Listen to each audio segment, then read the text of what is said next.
fleecing the police every single day, and doing what the Charlotte County Sun newspaper and local TV stations won't do every single day.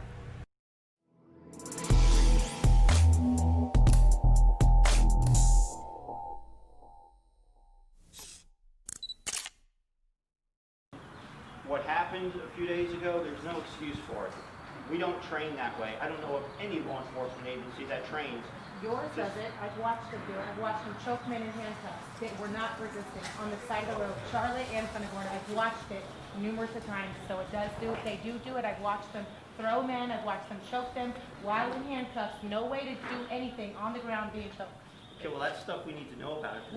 How do they voice themselves if you're already like they're a criminal? They already did this. You're really gonna listen to this dude, this guy up, this thug up in here? That's how they're addressed. So that's why they're not coming.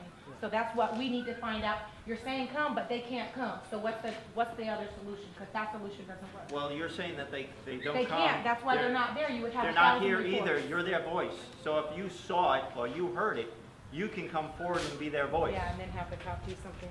Okay, so you know, if we're going to go back and forth like this, we're not going to get a solution. But that's what's happening. But we're not going to have a solution. Now you're saying you don't want to come forward because now I'm going to target you. I don't target people. No, not you. I didn't say you. I'm saying that's how they are. If a cop pulls somebody over and they feel like going above their head and telling on them, that person now has to worry about if you don't fire them, that cop is going to be on their ass all the time, looking for trouble. That's what happens. I'm watching. I understand. But I can also tell you that I do not stand for any type publicly of I'm being filmed right now. But see, that's what we already. I don't stand for any of that. And just a few months ago, I fired somebody for one word that they said because I don't tolerate it. What's the protocol for accountability? Are we able, as a citizen, to file a report, to make a complaint? What's the protocol? Can we list that on all of our community sites? Anybody can Is file there a via name email of a if they sheet? wanted to. If you're worried about coming in, Is there a name of a form, a sheet? What's the title of it? What do we ask it's for? right on our website. What's it called? It's our complaint form. A complaint It's a form? citizen complaint form. A citizen That was complaint? ours, a citizen complaint. That's a start? You Okay, can so go on just the awareness. internet. You can contact any one of our commanders that are district officers. You can contact Internal Affairs directly. Okay, but I'll say this too as well. Sometimes the complaints are being filed and that officer has a past history of profiling and stuff already, and they're still killing the people on the news and everything. We have friends that I went to high school with, he went to high school, that are actually cops that play in our flag football league that my uncle runs around here, and he's warned us of dirty cops. He's told me specific names. If this cop pulls you over, multiple times. blah, blah, blah, call me. And these are other cops that's warning us that are Spanish. Within years, yes, within years. Happens all the time. Within years, we had multiple people in high school with our cops, and they would warn us of other cops. And that's what, I mean, you just said that bad apple thing, and I was trying to bite my tongue to let you finish. But that's what gets me is this idea of the bad apple. If there was such a thing, then where are the good cops? Where would be the good cops? And why is it that I always get the bad apple? How is it that the bad apple is the only one that we end up encountering? Like, it can't be that there's one bad apple for every one good cop. Because if that was the case, I would have, at least by statistics, for the amount that I be pulled over, by the amount that they interact with me, by the amount that they come at me, I would have at least had one conversation with at least one of them. But you're telling me that the bad apple is the only one that England Desmond Bowman can get? I don't believe that. So if you're telling me that there's a problem with the bad apple, then the bad apple is learning it from somewhere. And if there's not someone teaching it, then why isn't everyone reporting it? Why isn't there a line? Why are you sitting here telling people that you just fired one person for a word? Like a word can do something. You can call me every name in the book, sir, and I will not come at you. But you telling me you can reach for your gun because I go for my cell phone? Come on, you can't believe me. I get out of the car one day at an ice cream shop, and Charlotte County Sheriff's Department has to unbuckle his gun holster and tell me to get back in the car because he thinks I'm selling drugs outside of an ice cream shop that's packed, Sweet Scoops. Outside of Sweet Scoops on a weekend. I'm selling drugs? Am I the stupidest drug dealer in the world? I'm selling drugs with the cops right outside. He's pulling his gun out on me. He's pulling his gun out on me. Calm down. There's no way to be calm. I lived in Port Charlotte for 20 years. Understand what 20 you're saying, years. but 20 years. you would I'm be sitting down. This is the surprised- calmest I can You would be be. very surprised at some of the stuff we see and some of the stupidity of the criminals that are around there. And yes, somebody will deal drugs right in front of a cop. I've seen it. I've dealt with it. Okay? I don't know what happened with you. And no, one of the things you need to remember too is there are hundreds of thousands of citizen law enforcement contacts that happen each and every day that nobody ever hears about because everything went right. We hear about the stuff like we heard about the other day that went seriously wrong, or lots of times there's perception.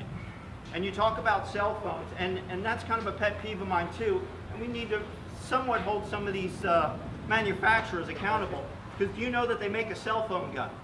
Yeah. Do you know they make a gun that looks like a pen? But how many people And- actually carry a cell phone gun around?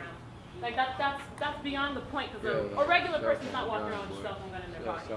Let's just say But you a gotta scenario. remember That's what you too, said. One that sec. everybody we encounter, we don't know them. I understand that, but Who one here sec. has a cell phone gun? So here, Not one person, I guarantee It's you. probably going to be one out of every 10,000 that have. But Not one person But here there are- has we can this. listen, there, guys. there are. We're not saying that there aren't. Wow. We're not Right, saying see, that here's there what's aren't. happening. We're going back and forth now. Again. No, I have One a of the things that scenario. was, I have well, a one of the things that scenario. was mentioned just really quick that I think is phenomenal is you guys mentioned, you know, are there any ordinances or resolutions that maybe can happen, right? Now, I'm speaking from a city level, right? As a city commissioner, this is something that we can get together. We can speak with our city manager, speak with our chief in Northport, and I'm sure, you know, everybody here is willing to do that. Come together and figure out what those things need to look like. But come together so we can see from both perspectives, because as Sheriff PRUMMELL said, you know, they see things that I don't see, right? You know, and so we need to take into account the very things that they deal with, along with the things that you guys are dealing with on a daily basis that I don't recognize because of who I am, right? And I think that is a place where we can maybe even begin, right? Is sitting down with these things. And I have some cards out in my truck, and I'm going to bring them back to you. And then we can get together. I would even suggest getting together with you guys this week or next week and sitting down with this. You know, because we have some meetings coming up where we can discuss this among our board. And some other things that I was thinking about is, would you guys be willing to do ride-alongs with our officers? And there's a couple things, reasons why. You can see their perspective, they can hear what you have to say. Could It's I a do good something like dialogue. that? I'm sorry? Could I do something like that? Yes. I'm a digital media agency Yes. in Port Charlotte, so I'd be the My perfect captain's person to here, do he it. is the one that So, will schedule all that stuff. But Okay. it is a great opportunity for our officers to hear exactly what you're talking about, and you can actually put it into practice when they're out there doing the I've done enough ride-alongs for no reason at all. No, I don't want In the front seat, in the front seat. So, but I have a question though. So, I asked about, you know, future ordinances and policies that can be put in place to prevent things of this nature. So, I would like to ask, what is the current Yes. policy for an officer that is found of racial profiling and things of that nature? I terminate. You terminate. I terminate. I Okay, don't so tolerate what? it anymore. So have you guys thought about having cameras, wearing cameras, body cams for this area? Yeah, I've thought about wearing cameras. Cameras tend to get expensive, and it's, well, not necessarily the cameras, but it's the storage part of it. And I'm going to be honest with you on this. The cameras are a great tool when it comes to gathering evidence and things of that nature. But when cameras became popular several years ago, it was because we have to babysit the police. Yes. I don't believe that. That's not what the cameras are for. The cameras are to gather evidence. Now, that evidence could be against the perpetrator that the law enforcement officer is dealing with, or in fact, it could be against that law enforcement officer. But cameras shouldn't be put on an agency just to babysit the law enforcement. That's not what they're there for. Okay, so listen to what I'm saying. So we are going with cameras. just so if know. you, You are what? We are getting body-worn cameras. Okay, and the city of Northport. You guys has are getting pur- body cameras? And the city of That's Northport great. That's great. purchased So several. for your county, would you be comfortable if you're saying the county can't afford it at the moment? It's too pricey. Yeah, because right? you're talking It's about. It's a lot of money. I understand. But if the cameras people- the cameras aren't so much. It's the storage and all that stuff. So you're talking about $2 to $3 million a year just in storage. Some of that storage you have to keep indefinitely. We have to keep, evidence is one thing, but just in general, we have to keep records for 10 years. And you know how much space video takes, so it is something that. You guys are telling me what I'm something saying- that I do for a living, so. Thank you. If you're gonna make an excuse So for to give that, you an that's- example, the city of Northport that's purchased nonsense. 10 So you're cameras saying you can't afford that. at, You'd rather. at almost a $500,000. So you're telling me this, hold on, listen. You're telling me you'd rather not have the facts and the actual evidence and the actual video because it's too expensive. You'd rather just say, let me get the word of mouth from a cop or whoever else. So we're I'm not telling you privatizing. that, but I have to operate within a budget. Our economy, our demographics here in Charlotte County are much different than Sarasota and Lee. We Well, don't that's have why as much money I coming in. started. They're I friends. started to You say, guys are friends. if You the have to be able people- to help each other out, shouldn't you? If the people came together That's not and how it works. donated, No. sir, I'm sorry. we started off, if the people came together and donated enough for you to purchase a certain amount of body cams, so you're saying it's in the budget, right? Then that means you won't have to purchase the body cams anymore because the community has already purchased it for you. Now that funds that you were gonna purchase the body cam with can go towards your storage for a year. Not only that, The price of the There are cameras is ways to get around it, though. compared to the price of the storage. I feel like there are ways to get around it. Our lives I don't get it. are way See, that's more. another It misnomer. could be Everybody thinks that the money from citations and court fees and all that comes right I back to didn't the say sheriff. citations, no. We No, pay no, for I'm our just- own I'm- court fees no, for our I'm- probation officers. We pay fees for things that we access and use. The fees could possibly be incorporated in what people are paying. Can I say But something, there are please? also laws that designate where the the fees state are of broken up Florida and gone does to. That's why I was regulate saying, like with the citations, a lot of people think that we write the citations to augment our budget. 1% of a citation goes back to law enforcement, and it's strictly for training No, we're not purposes. talking about that. We're talking about the fees each criminal gets I know. applied upon It's them. the same. It's the specifically, same not a thing. citation. Those fees Charges. go to designated areas. So we could designate an area for this particular It's reason. designated by statute. Yeah, You have to change the law. Okay. Okay, so And And that's absolutely an idea. Absolutely. I had a question about a point that you did a while ago. I just didn't want to interrupt anybody. Okay, you said that officers don't need babysitting. Okay, so what I'm saying is, from your side, you're saying that they don't need it, but your whole community is right here, and we're saying just the opposite. And that's where we hit walls. You're talking about You understand what I'm budget. saying? I'm talking We're about talking our about the lives. budget, and we're talking about our lives. You're prioritizing money over our lives. You literally just said that. Multiple times.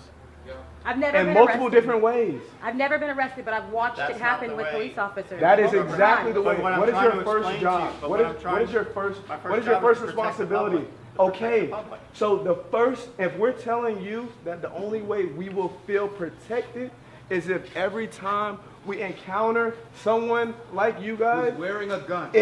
who is wearing a gun and is mostly pointed at us every time, is to have a camera. We feel endangered. So if you keep saying that there's no need, this town is gonna end up like everywhere else, bro.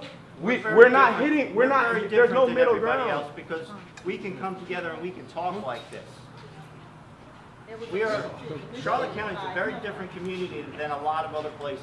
We don't want to talk. Because of us, right here, right now, trying to be You positive. guys didn't And you reach out still, to us. yeah, They didn't reach come out on, to us. man. Come on, man. We With tolerate all it. due respect, you said that, you said the bad apple phrase, but one apple really means you got all bad apples because they're not even That's checking not them. true. Yes, it is, but I have the floor right now. So while I have the floor, I'm gonna talk.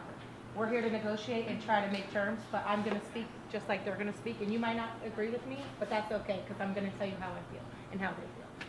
So they do need babysitters, and there's no accountability, and you're taking a one-sided story every time against men and women that are innocent a lot of the times, or they instigate a lot of shit, and they get away with it, and there's no accountability. So if you can't afford cameras, These are people that you hire to represent you. We vote for you, and you can't represent enough people. We elect you into position, and you hire people to represent you. The people you are hiring are going out there acting like uncivil, racist. They're putting people in your town, in your community at risk. And your community consists of more than white people. It consists of a lot of black and Spanish people and mixed people. And they're being racially profiled. They're being attacked. They're being zoomed in on all the time. They're being scrutinized. I see more cops in this neighborhood than I see in any other neighborhood in Charlotte County. And I've drove through a lot of neighborhoods throughout the country. I'm telling you, they really are always looking for something. And I get it. That's what you got to do. So they're doing what they got to do too. So if you can't afford to babysit the people you hire to represent you, then we need to elect someone else into office that will protect their people and micromanage their employees. You hire them, you're responsible for them, not us.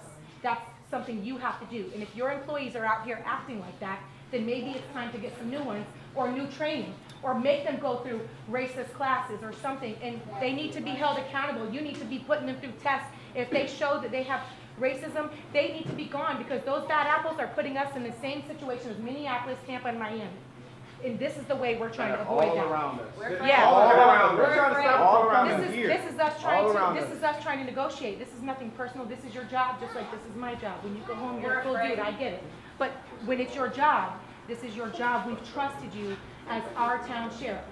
And we trust that whoever you hire is going to protect and represent the people of this community. But if they're not doing that, and there's so many bad apples that every black person in town feels scared when they're pulled over if they're going to die, then it's time to start reorganizing.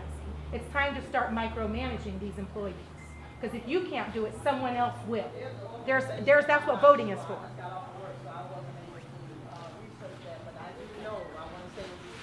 Tampa area, they will provide free cameras because and I personally work in a field where we have family members come in and our facility has cameras to watch what's going on. It's not so much that they think that somebody's doing something wrong, but just in case there's an accident. It protects you as well as it protects the public because now we feel eyes. And I'm going to point this out only because every officer I walked past that I was coming in, going out back to my car, greeted me and said hello. But there was one officer that went around everybody and the perception is I don't want to talk to them. When I deal with people on the job, I'm taking care of patients. Sometimes we have irate family members. I have been there that day. But they come in, they're yelling, they're cussing at me. I look at them and smile. My grandmother always taught me, you smile at the world and the world smiles back at you. And I say to them, I'm sorry for what you experienced, but how can I help you today? Whatever I can do to make things right, that's what I'm going to do. I've worked for Tyrell before, and I was all around in this area. I'm here today to support, basically to support everybody. But he called because I am an advocate. I advocate for wrongdoings. I've been stopped multiple times by the police, and 9 times out of 10, I get a warning. But I get a warning because of my response. I want to know why I've been stopped. If you're about to have a body cam, last year I was in court because I was told I was speeding. I had just got off of work. I was at a stop sign. I came up. I knew he didn't catch me. I wasn't speeding. I knew that. And I knew why he stopped. And I took it to court and I won. We do feel unsafe when we're stopped. I'm a nurse and I drive. If the cops get behind me, I guarantee you, if you attach a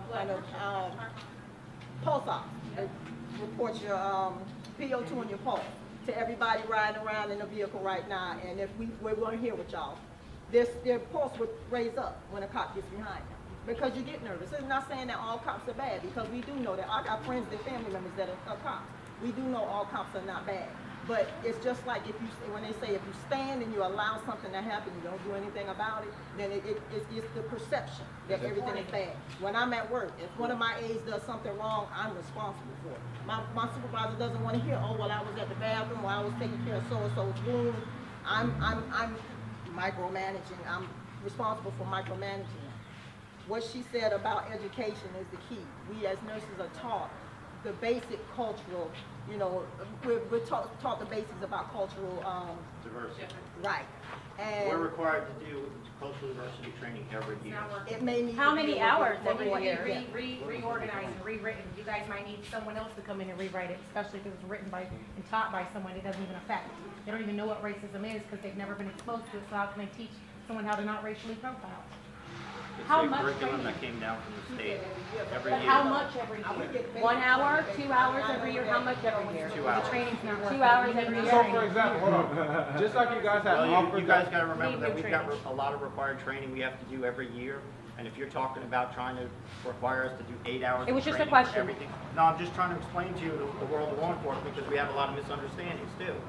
We have a lot of required training that we must do every year. As nurses and therapists, Exactly. we do as well. I can And understand and if relate. this training is extended out, if we don't find a way to condense it some, you'll never see law enforcement on the street because they'll be in the classroom all the time. And every year, there seems to be new trainings that are required on us every year. We didn't say 2 hours wasn't enough. We asked what is incorporated in those 2 hours of the Well, training. Did we affect that? Can we change when I that? said 2 hours.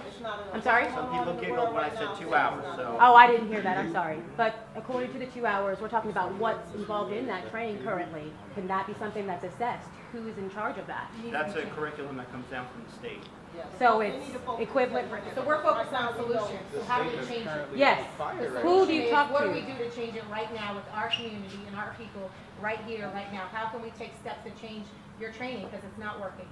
I would ask what your recommendation would be, because the makeup of the training is more important than the number of hours, in my opinion. Yes, What's in the agreed. training. So I would love to have ideas from you guys, and then that process would go basically to a state rep. We'd find a Senate sponsor, and then we could move it through that way, just like I did the contractor fraud bill last session. So I'm happy to do that, but I would like to have what you guys think is the answer and how we put it together. And then if it's 3 hours, 2 hours, or 4 hours, it's the content of that course that's the most important. Absolutely. And so I would want to know what you guys think is and how it goes together. Sorry. No, it's okay. So I'm new to Punta Gorda. I got here almost 3 years ago now. I was in Anne Arundel County, Maryland for 24 years, and went to Baltimore to help them with reform right after the riots up in Baltimore. Okay? I was in charge of the training academy there for reform. So I brought a lot of that with me here, and we've started instituting it. And you know, the sheriff's right. We have a certain amount that was required. So I took it a little bit step further for our department and started requiring it to be a monthly training. We just did 6 hours of COPS. It is two courses from COPS. One was Changing Perspectives, which talks about fair and impartial policing, talks about procedural justice, giving a voice, basing your opinions on the fact, neutrality, can't say that fast enough. And the other one was the community policing aspect. So we just hired an employee development coordinator that's going to focus solely on training. So we're kind of lucky there because it's a civilian position, whereas before it was a sworn position that was pulled in a bunch of different directions. And I know, you know, that happens with every agency. So a lot of this stuff, and we've been sharing this with the sheriff, and they're putting some of that in place at their agency too. So we don't want to get focused on one little thing that is racial profiling, the 2 hour or something like that. We put together different things that can incorporate all that kind of stuff. Yes, sir. Okay, so I feel like that, again, there's one major thing. You know, if I'm punished, you know what I'm saying, and they hit my pocket, Yes. and I can't pay Amen. my bills for the next next week, if I can't pay my rent, if I can't pay my water, if I can't pay my electric, that's the biggest training, more than watching any racial videos. We generally, you know, what they get is leave without pay. So imagine going 5 days without any pay. So it is taking away from That's their pocket. unseen money. That's unseen money. They should be charged with that crime and everything. Well, how would you hold those cops responsible that did that? What would you do? Just like they're being charged. Third degree, you would still do? I would, push for third? well, what happens is you consult with the state attorney. We do that here. I've learned a lot about Florida. I come from Maryland, and it was a little different system. Yeah. So we do a lot of consultation with our state attorney when we have charges, and they tell us what the right charges are, because the one thing you don't want to do is go to court and lose, because then you can't charge them again. So keep that double jeopardy thing in mind. So we do a lot of consultation. So I don't know what happened up there, but the one thing the sheriff and I do You don't know what happened? I mean, I don't know why they charged what they charged. You know what I'm Yeah, saying? third degree. I don't know if they call it. I don't know if they called the state attorney. I know you're Yeah. defensive right now. Yeah, so, 'cause third degree is like nothing. But we have a good relationship with our state attorney's office, and we do a lot of consultation with them when it comes to charging, because we want them to stick. Yeah. So What about you? if you were in that situation, how would you was one of your as far as officers. if it was one of your officers? Well, it's kind of the same thing. We'd investigate it. And you got to remember, they charge him with third degree. That doesn't mean that later the state or district attorney can't change it. They could change. That happens all the time as the investigation continues and more evidence is identified. Like with here, when we have a homicide investigation, we don't necessarily go for first degree murder right off the bat. We have to go in front of a grand jury, present the evidence, and then they decide, yeah, you have enough to go proceed with first degree murder. Correct. So, depending on what happens here, we could start off with a third degree, we could start off with a second degree, but it's very unusual to go right to first degree. And you got to remember too that we have to be careful because, like you said, we got one shot at the apple. And if we make an arrest right off the bat and we really don't have a really strong case and they filed for a speedy trial under the 6th Amendment, the clock's running. And if we can't bring it to trial by the time that clock runs out, they're done. It's over. And we don't get a second bite. Okay. So we have to be very careful with the investigation. We have to be able to collect our evidence. We have to feel comfortable. The state has to feel comfortable that they have enough evidence to proceed. Because if they don't feel there's enough evidence, they will drop the case. Yeah. And there's different standards too. We can arrest on what's called probable cause. Yeah. That means there's enough cause to believe that a crime was committed. Now when it goes to the state, they have to prove beyond a reasonable doubt, which is a higher burden of proof. So that's why just because we make an arrest here of probable cause doesn't mean the investigation's over, because we need to help the state get to this level. Okay, so again, the policy in place right now isn't working. Okay, 5 days leave and without pay. If I don't go to work for the next 5 days, I ain't getting paid.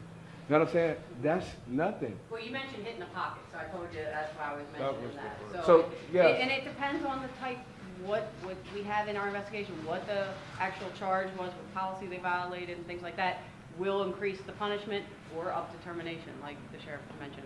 Okay, but termination. I want to know what petitions are you guys looking for right now to start to make a change? Because as we said, nothing is changing. Well, I can say for me, So I've had to do it before. My kids were stopped. My boys were stopped taking one of my daughter's friends home, and they felt uncomfortable. Guns were pulled out on them, and I called. My kids are taught, and I'm quite sure most of the parents here that are African American tell their children. I tell my children, if you're stopped by the police, you call me, and that's because I fear for their life. And I don't care who it is. If you're stopped by the police, you call me. And they stay on the phone with me. They have me on speakerphone. If I hear the wrong terminology or if I hear aggressiveness, I dial the non-emergency number and I explain what's going on. Saying and they send other officers, yes. And I ask for a supervisor to go here. Are y'all okay with that kind of stuff happening? That's our policy. If somebody on the scene or somebody calls and they say they want a supervisor on scene, the supervisor must respond. If the supervisor doesn't respond after being requested, then they need to answer to me. What's going to happen if an officer gets physical with somebody in handcuffs? Hits a It would be criminal. excessive force. It would be a criminal charge, right? Not suspension. It could very well be. But it could be if they hit the cop too, or it will be. If it will be, if I hit you, but you can hit me and it's different, then it's not fair. Well, and we're not just creating because a they're in solution. handcuffs, what if they're kicking? If they're not, I'm in saying if the they're not alternative- resisting. I know, so we could what if it, I guess what I'm getting at is we could what if it. What happened and these So, people getting attacked. Yeah, you're when they're gonna not what if being things, violated. we can what if It's things not what if all they're day. being attacked when they're in handcuffs now, right here in your county, under your jurisdiction, under your name. The people you hire are coming in, bullying these people and pushing them around and putting their hands on them when they're in handcuffs and not resisting, and their hands are up. They're still getting thrown around. They're still getting choked. This is why we're here, because this is not changing and whatever you're doing isn't working. So what's going to happen? Are you going to hold these officers accountable if they do this? Again, you're saying they're handcuffed and you're saying their hands are up, so you're If they're changing the handcuffed, scenario. no, I'm not. I'm giving you examples. saying they're not fighting. You're trying to argue. That's what you If want to they're- do is argue, but you can argue. No, I don't want to yourself. argue, but you're changing the story a No, little bit. I'm giving you examples. If somebody, You're not following me if because we you get don't a want to report, follow. if we get a report, She doesn't want to follow. He if doesn't we want to get follow. report of an unnecessary or unreasonable use of force, we investigate it. With no If we cameras. can prove it, if we The cop's prove gonna it, tell you he did it. depending on the level, The cop's gonna admit he they did can it? be charged. No. What cop's gonna say he did it? Yeah, I beat that guy up over there after I arrested him. Go ahead. So you were gonna, he Finish had your an statement. answer for his question. Yeah, I wanted to hear his answer. Well, you asked what can we do right now to make change. I think what you're doing here right now. I think making change overnight is going to be difficult because we have an entire system that's 200, No one's asking for that. yeah, 50 years old that that you have to beat your head against the wall to get through. That being said, you guys made a change in 48 hours. Look at this. This is phenomenal. And I mean, I applaud you all for coming together in like mind and in unison. I think, what I would expect is I gave each one of you guys my numbers. I don't have yours. I expect you to call me this week. I expect it. Because I've already told my city manager that I was coming. I told my chief of police that I was going to be here to talk with you guys, to speak with our other officials, that we sit with. And I expect that phone call. Because without that phone call, I'm not going to be able to sit with you guys. I'm not going to be able to get my city manager with you guys. I'm not going to be able to sit down with my chief of police with you guys to formulate something that I think could be meaningful for, and I think that is where things need to begin. I think what everybody here has said, even Mr. Truex here, was we can take things to our state officials. These are things you guys don't have the relationships with. Guys, you don't have those relationships with that we all do, right? But we can have relationship with you, and we can take that relationship with us. And I think those are things that we can do to move forward. That is the current system, though. One thing that I will say is... Well, but what you are saying to me is that people aren't doing that for you. When we come with the complaints. Right, and this is what I'm saying. This is why I'm saying I gave you my personal cell phone number. Right. So I expect that phone call. Without a phone call, I won't be able to. Your position has the power to do that. Right, and that's what I'm saying. Yeah, well, all of us do. And I think every one of us showing up here today shows that we want to. But that's not how it works. There's a certain person who has the potential and the capability. What is that person? What I'll say is simple. What you're doing, the way you're talking, it resonates. What my man's over here is doing is not resonating. I think everybody would agree. Yes. Everybody would agree here. Yes. I would say, I promise you, I know Bill very well, and this is not any intent. I assure you. Both Bill. But sir, listen, we don't know. Not Pete Bill. Lay off the pink bill. Every question that was asked, you responded with a different scenario, a different situation, not a solution. 3 different questions that were asked, you responded with a different answer. You talked about something different than what we asked about. And you accused her of being defensive. I didn't get that feel. You felt that she was defensive, passionate. We're all passionate, everyone that's here. I understand that, and I don't need to come across as negative. What I'm trying to explain to you, though, is there's a lot of perception and misperception. I can't put myself in your shoes. We agree. I can't We put agree. myself. We agree. But you also don't stand in our shoes, and we see a lot of things differently. So we have to somehow try to But this figure is out our platform. We get your platform every day. Can I ask one You here to question? tell you our perspective, and you're telling us yours. You tell it every day. But I'm trying, and I guess I apologize for not coming across right, but what I'm trying to do is just explain to you the law enforcement and what our responsibilities, duties, training is required of us. Okay, so I have one question. How many officers here have been at the end of a gun here in Port Charlotte by somebody? Ever. All of them included, officers, sheriffs included. That are here today? That are here today, and you had a gun pointed at The us? end of a gun here. Just someone having a gun in your Drawn presence. on you And there's record. here in Port Charlotte. You can't just keep it down. Okay, Okay. we got 3. It's good. We A lot got of 3. people. That's a lot better than nothing. Now, anybody out here who's had a gun drawn on them or shot at them, raise your hand. Yikes. Not by an officer. No. Yikes. But I've had one. You know what I'm Not by an saying? officer. And for no reason at all. And for no reason at all. That's what we're talking about. So you saying that people don't need babysitters? Everybody here telling you they need babysitters. And bro. what's sad is every time I see someone pulled over, I see multiple cars. So there's always witnesses when this thing happens, just like what happened most recently. There's multiple police officers. I think you were trying to say something. What I was trying to say was something as simple as she said handcuffs and hands in the air, and you made it seem like you didn't know what she was talking about. There's multiple situations. A situation could be one person with a hand in the air, another one with a handcuff, and you acting funny. That's Everybody what I'm else trying to- understood that, like, but you know what I mean? So You it's know just what to I'm saying? us, You ain't listening to what we saying. Okay, but we're also, with that too, you're referring to somebody who's not showing any resistance whatsoever. That was the point. Yeah. The way that the law allows law enforcement to use force under certain circumstances, but they can only use the amount of force necessary to overcome the resistance.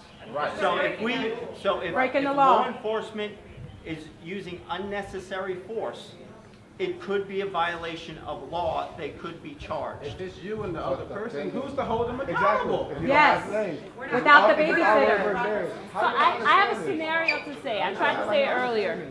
This is a scenario, right? This is what majority of us in here have kids, correct? Yes. Okay, so this is what I'm living every single day, and I'm probably gonna cry within saying it, but I don't wanna get cut off. I'm raising 2 kids that are fully chocolate, okay? Now what I'm saying is, I'm gonna eventually have to have a conversation, which a lot of mothers probably already have had. Listen, when you see a police officer, don't move a muscle. When you're nervous, like when you're speaking, I can see your hands shaking. You're standing right here. You're not at the end of a guy with a gun on his shoulder, you know what I'm saying? But you're still shaking, your hands are shaking. So at the end of the day, you're nervous, and to tell my child, think about having your baby and telling your baby, you didn't do anything, but if you leave this house, you have to come back to me. That is the hardest conversation anybody can have with their kids. Like your kids can't wear a your hoodie kid is without being scared of getting nervous shot. of going outside, bro. You have to understand where we're coming from. So what we're saying is, we don't want to get violent. We don't want the violence to come and surround our county. We want to take it together and let's figure out what to do. What do you require? What do you think would be a recommendation for us to take as a first step? Yes. What's our first step to us? All right, here you go, officer. You told me this was going to get us somewhere. Here's what you have, okay? Do you need like 1 million names on a piece of paper saying that you need body cams? Do you need us to donate the money? Because I can go GoFundMe. I will get you the money. I need to know what to do so my kids don't have to die. That's it. I heard you, officer, that you're scared too. I think that's the problem, that the officers are Everybody scared. has- Everyone's scared, but you have the upper hand. They're scared. Stop laughing. They're scared. Everyone's scared, but they have the upper hand. What do we have to protect ourselves, even if on paper? We need accountability. You're absolutely right. Law enforcement is scared because Yes. they don't know what they're facing. I believe it. Just what was it, a couple months ago? They pulled over a car for just a traffic infraction, and the guy got out and he started shooting at him. They don't know what they're facing. I understand. That's different. But what we have no protection, and we are scared, and we are suffering. The officers. Honestly, can I just say something? Honestly, I feel like we're going nowhere at all when we have these conversations with you. Honestly, everybody else, I feel like we're making some kind of progress with your body language, everything, because you guys are trained in body language, right? Wait, Okay, push so- off, stop, wait. I'm showing So, him what he's saying. if you guys are trained in body language, you guys know all the nervous behaviors and all. You know what I'm saying? You're the only one out of everybody here that is displaying any kind of nervous behavior, uncomfortable behavior. Yeah. You're still the stone now. I know. But you're like, So can I just bring something to the table in terms of like action items? And I don't live, I live over in the Inglewood area, but it is not immune to anyone in any area. My son, some people said that my son and his friends were running around the neighborhood, black boys running around the neighborhood breaking in cars. They sent 6 police cars over to a gated community because they were told that it was 2 black boys and they were not breaking in cars, they were walking in the community. And they surrounded my son with 6 police cars who had never been in any trouble, had never been in any contact. My son today went and got his driver's license, and you know the conversation I had to have with him is when you see a police officer, put your hands on the dashboard because I want you to come home alive. It is real. It is real in every community. The only reason why I came out today is I needed everybody to know their voice, my voice, they're not being heard. And if we can get a review committee in place that review some of these actions from our community. We do it every day with United Way. We have a panel that decides where the funds are going to go. Let's have a panel that decides when there's an infraction or there's someone that's saying that I have not been treated correctly. Yes. Let's have a review committee of your peers, not Yes. of other officers, Yes. of your peers that's in this community I like that. that can look and listen and say, yes, this is not right. This is not fair. Amen. They should not be treated like that. Amen. Or yes, he deserved to be treated like that. Whatever the case was, you need somebody else. We need other eyes and ears because what's happening is happening everywhere. What do you recommend? I hear what she's saying, and I'm sorry. No, And that is something that's happened in other departments. So I would look at that to make sure it's actually successful. So you want to make sure it works. But yeah, review committee. But the second thing is what I heard is some of you guys say you tried to make complaints and got turned away or whatever. I think you got to start there. I think we have to make sure we have a good process in place for people to make complaints. And if you got turned away, anybody can make a complaint. What about a report, like file a report on someone? Anybody can make a report. Wow. See, we wouldn't know if someone at the front tells us that. You turn around. But it needs to be of your peers, of the community, not of other police officers. It needs to be of the community. The people that look like me and you need to be on the board, on that committee. We were walking past an incident where two people were fighting, and the officer pushed me. He went up to the officer, like, please don't put your hands on her. And I don't want to talk in the mic. I'm already nervous. Everybody want to hear you. Everybody wants to hear you. Okay. Anyway, so we were walking past. The officer pushed me. He went up to the officer and said, why are you putting your hands on her? The officer then Chris grabbed his phone, started recording. The officer took his phone, slammed it on the ground. He told me to start recording. I started recording. The officer arrested him for, what was it? Obstruction, but resisting without violence. He complained, and I have everything on video. Complained to the officer, the cuffs are too tight, can you please listen? The officer tightened it, laughed, and walked away. I said, where's your supervisor? They told me, don't worry about it. The whole time, and this was with the Punta Gorda Police Department, I asked, where's your supervisor? What's your name? They refused to tell me. And you have all that on video? I have it all on video. I went to the day shift supervisor because the real supervisor was watching the whole thing happen, not knowing that when I'm calling for the supervisor, he's saying, oh, don't worry about it. Right. And I went to the day shift supervisor with him. They said, make a formal complaint. Okay, how do we do that? He told us, write it down, we'll submit it. Who goes over it? Oh, I do. What? If the supervisor's at fault and the supervisor's going to review it, then... But you gave it to another supervisor, right? Not the one that was correct, at fault? and I tried showing him the video. He told me that that's none of his business. You don't need to see it. Okay, that's not acceptable. No, you're right. And then he was going to nursing school. Guess what? Now he can't wait 2 years after that case got dismissed. He was put on 6 months probation, and now that literally took what?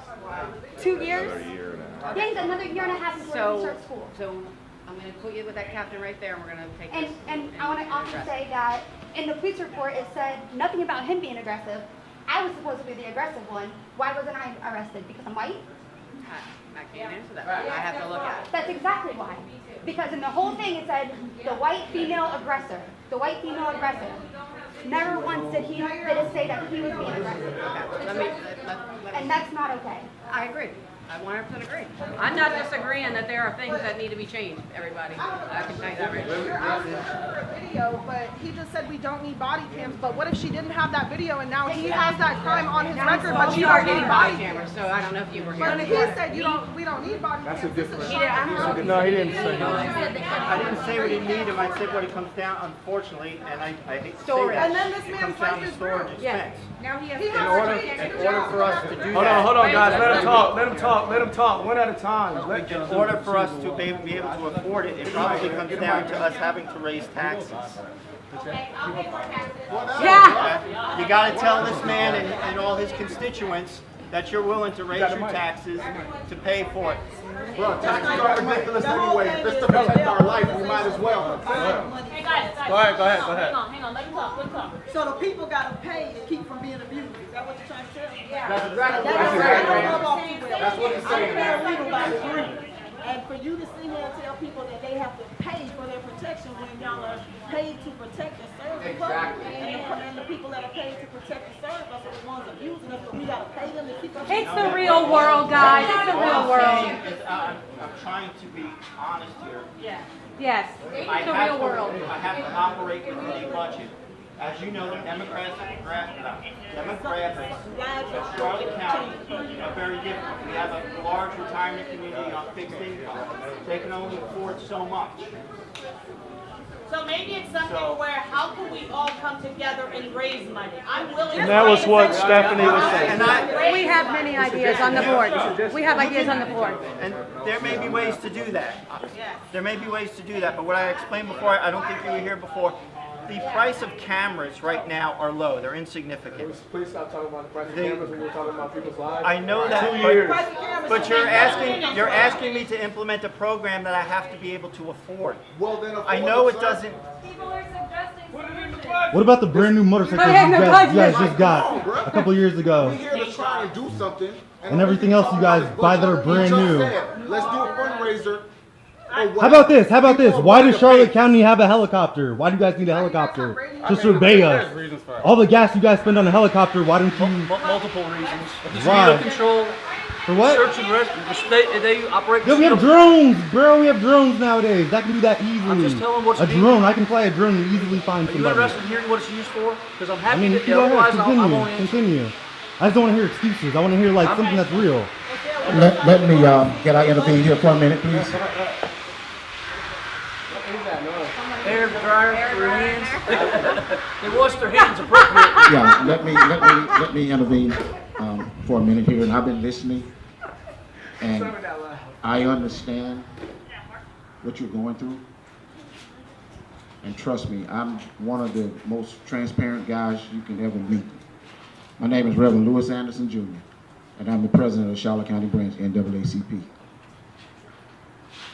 For over 5 or 6 years, when they had, I don't know whether the sheriff or the chief shared this with you before I came up, but when there was racial tension, unjust, over 6 years ago, we organized a task force, okay?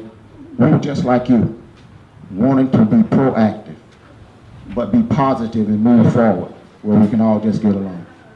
6 years ago, myself, my colleague, who is a Caucasian, he's my right-hand man. He's been with me ever since I've been the president of NAACP in Charlotte County. 6 years. Sheriff PRUMMELL, he reached out to me. Commissioner Truitt reached out to me, wanted to sit down and talk and to see what we can do to prevent all of the injustice from happening here in Charlotte County. Before Chief Davis got here, when Chief Arnell was the chief of police, we sat down and we talked. When Chief Lewis went out of office, we sat down, we talked. We dealt with the racial profiling that was going up and down Cooper Street. We dealt with it in its totality, okay? But what we found out is that we can deal with it all day, and I have no problem going to Chief Davis, Sheriff PRUMMELL, Officer Harris, Casarella, nobody. I don't have a problem with it. I respect them, they respect me. And the fact of the matter is that I respect this community, I respect everyone. Sheriff PRUMMELL had an incident where he was trying to explain where there was a racial slur made across the internet. I can talk about it now because FDLE has closed the investigation. It happened in Texas. One of his employees, the first thing he did was call me. Say, Reverend, I got a problem. I need you to come in, sit down with me, and let us review this together before I make a decision. we have to understand that there are policies in place for everybody. Yes. Everybody has rules. You even got rules where you live. Yes. We have to abide by it. But one thing that I've learned, and I like what the young lady said, what can we do? We have to educate our community. And I know we hear this all the time. But take a minute, take 10 minutes to train and educate your kids. Okay? That's all. Hold on. I'm not letting you know. I feel your pain. Now, listen, hold up. You got to listen to what I'm saying. I'm not saying that that's not what you're doing. See, I'm not saying that that's not what you're doing. See, what I'm trying to get us to understand is that you have some people that has a voice. Okay, that you don't even know nothing about.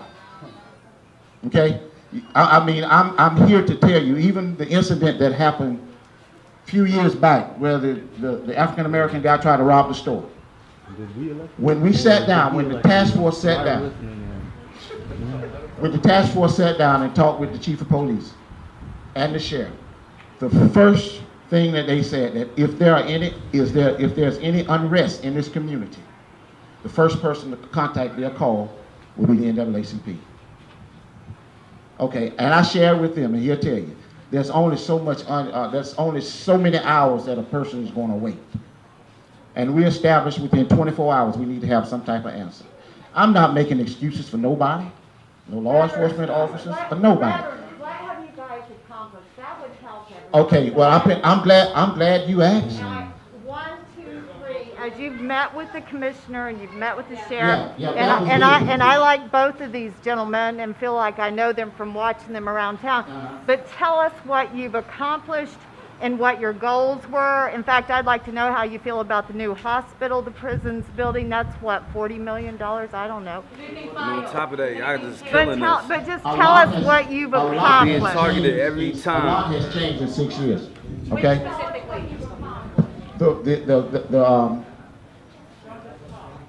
The rules, the communication, even with the mental health. I heard someone ask about how can we get information. What we wanted to do was bring mental health training down here to Cooper Street. Okay, where law enforcement officers was using 40 hours, we were trying to took it down. I heard somebody talk about it. How many hours will it take? Was maybe 4 or 5 hours. Okay, Commissioner Truitt flew up and down to Washington. Maybe that's not a concern of yours, but did somebody find made some changes? yes. Okay. Well, let me help you out. You're looking for documentations. I'm gonna let. We need to know what we need to do as a people collectively. And I asked you this question. I haven't heard from you. I don't know if it's because everybody else channeled it. I heard from her, the committee. What do we need to do as a people that's peaceful, paper-wise, to bring to you to make a change within your department, so we can make sure that this craziness that's going on outside of our little home doesn't come home?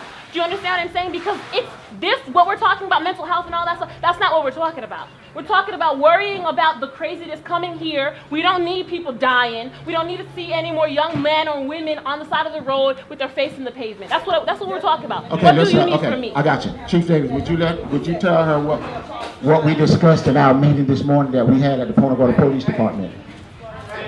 Wait a minute. Can I just say one thing? Because I feel like this is just counterproductive. Realistically, all of y'all police walk around with a gun, y'all pull us over, draw it. For what? Answer that question. If we ain't strapped or nothing, why y'all draw it? Very good question, brother. I'm glad you asked that question because mental health is not the subject matter. I'm O.C. Pringle, Bishop O.C. Pringle. And though I do not live in this county, I pastor in this county. So therefore, I may not be a civil rights leader, but I am a local leader in this area. So I have a right to speak on this matter. All of this, what the dear brother spoke concerning, and I feel that he was sincere, but it was totally irrelevant. That is not what we're here to talk about. At least that's not the information I received. Secondly, the dear sister asked the question, what can we do? My answer to you is nothing, because the problem is not with the people, the problem is with the law enforcement. So the question is not what can we do, the question is what are you planning on doing to change what's been happening not only in this county, but across the entire nation. We don't have answers for you. You should supposed to have answers for us. So the question is, what are you going to do? Thirdly, I want to say this before we proceed. Just because a person is passionate in their delivery, that does not mean they are angry. Nor does it mean you need to be defensive in any form or fashion. I was standing behind you and I was concerned about the ones who were in front of you because of your body language. And so they are correct. They are correct with their concerns. They are correct with the questions, with the exception of the question, what can we do? The answer is nothing. The problem is not with the people. The problem is with law enforcement all across this country. So there's nothing we should be doing but driving along the highway, being peaceful, living our everyday lives without fear of law enforcement doing something stupid, indignant, and ignorant and irresponsible. Nothing, sister, there's nothing for us to do but live. They have a responsibility, because the fact of the matter is the law enforcement, they work for us. They work for us. So because they work for us, that simply means they should be concerned about how we feel about their job. And whenever they pass the buck back on the people, that simply suggests this: no, it's not our fault, it's your fault. That's a lie. And that is a narrative that I just cannot afford to stand here and allow to be given to these people who are simply wanting a safe environment. Fourth thing, and I'm going to stop for now. As individuals spoke passionately, which they have a right to do, not only was this gentleman showing signs of aggression and discomfort, the brothers behind me over here, they stood up and began to move forward, because if you black and passionate, you are a threat. And that is something that rests in the subconsciousness of people that are not black, people that are not brown. So we need to understand there's nothing for us to do. There needs to be some training. There needs to be accountability. There needs to be a review board, I agree, not consisting of other officers, but an outside source. I'm sure you all heard. I promise you I'm going to give the mic. Watch this. Michael Baden in Minneapolis, he came forth with a report that it was not asphyxiation that killed George Floyd, but the family went and got a private autopsy done. They lied. In other words, to make it short, they cover each other. They support each other. And so now all of a sudden, the fact that we are coming together and supporting each other is posing a threat. We don't want to hear about a committee. We don't want to hear about a form that needs to be signed. We don't want to hear about how many hours you have to report something. We want to hear this. What y'all going to do different from now?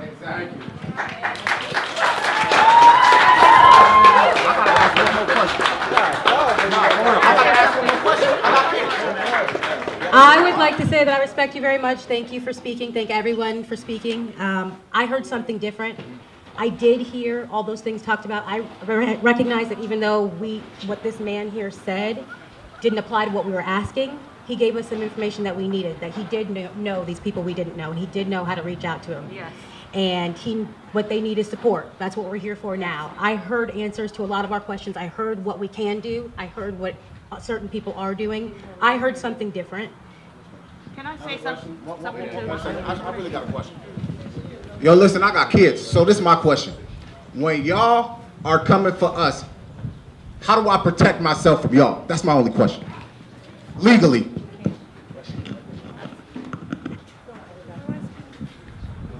I would like to hear that from a police officer, sir. I would like to hear that from a police officer. I'm gonna pass it to him. I would like is because I'm asking about my life and my children's life. So my thing is, Because at the end of the day, we don't hear about the NAACP till. No, I'm not. Let me finish. I'm not We referencing don't hear anything about to the NAACP. I like Or that. none of that craziness until someone black is What in could we trouble. do, like a code? No. That's when African Americans, when anybody get in trouble, we serve people of color.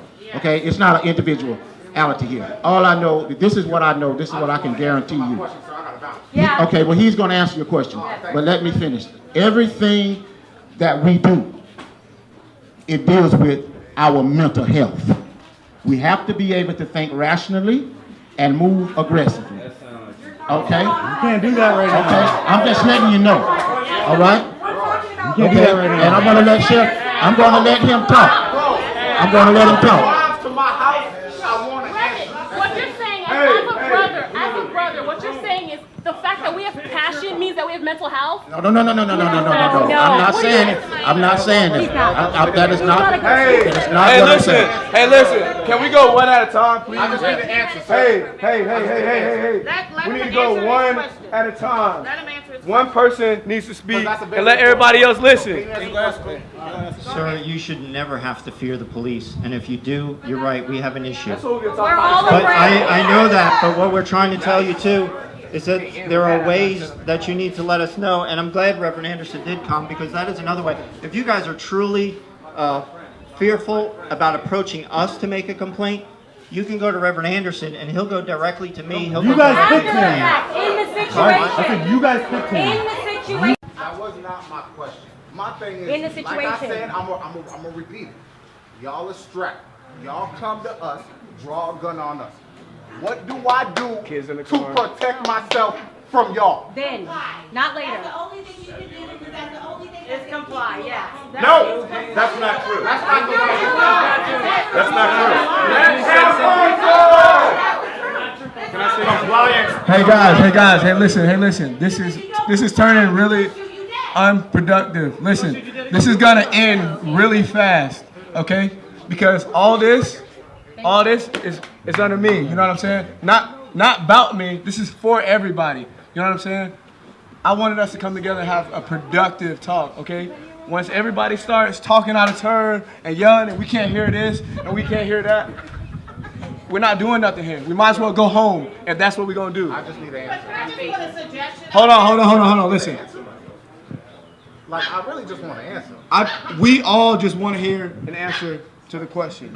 Yeah, that's it. because we're allowed And to- everybody else needs to be quiet and listen to what he has to say. We want to hear Can your I get answer. an answer to that question, sir? That particular question.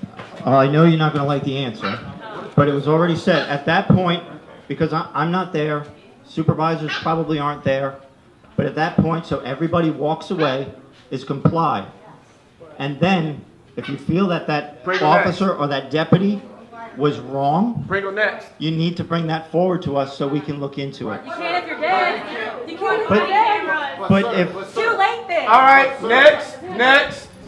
Over. Pringle goes. Can I say something before you get? I'm gonna give it to you.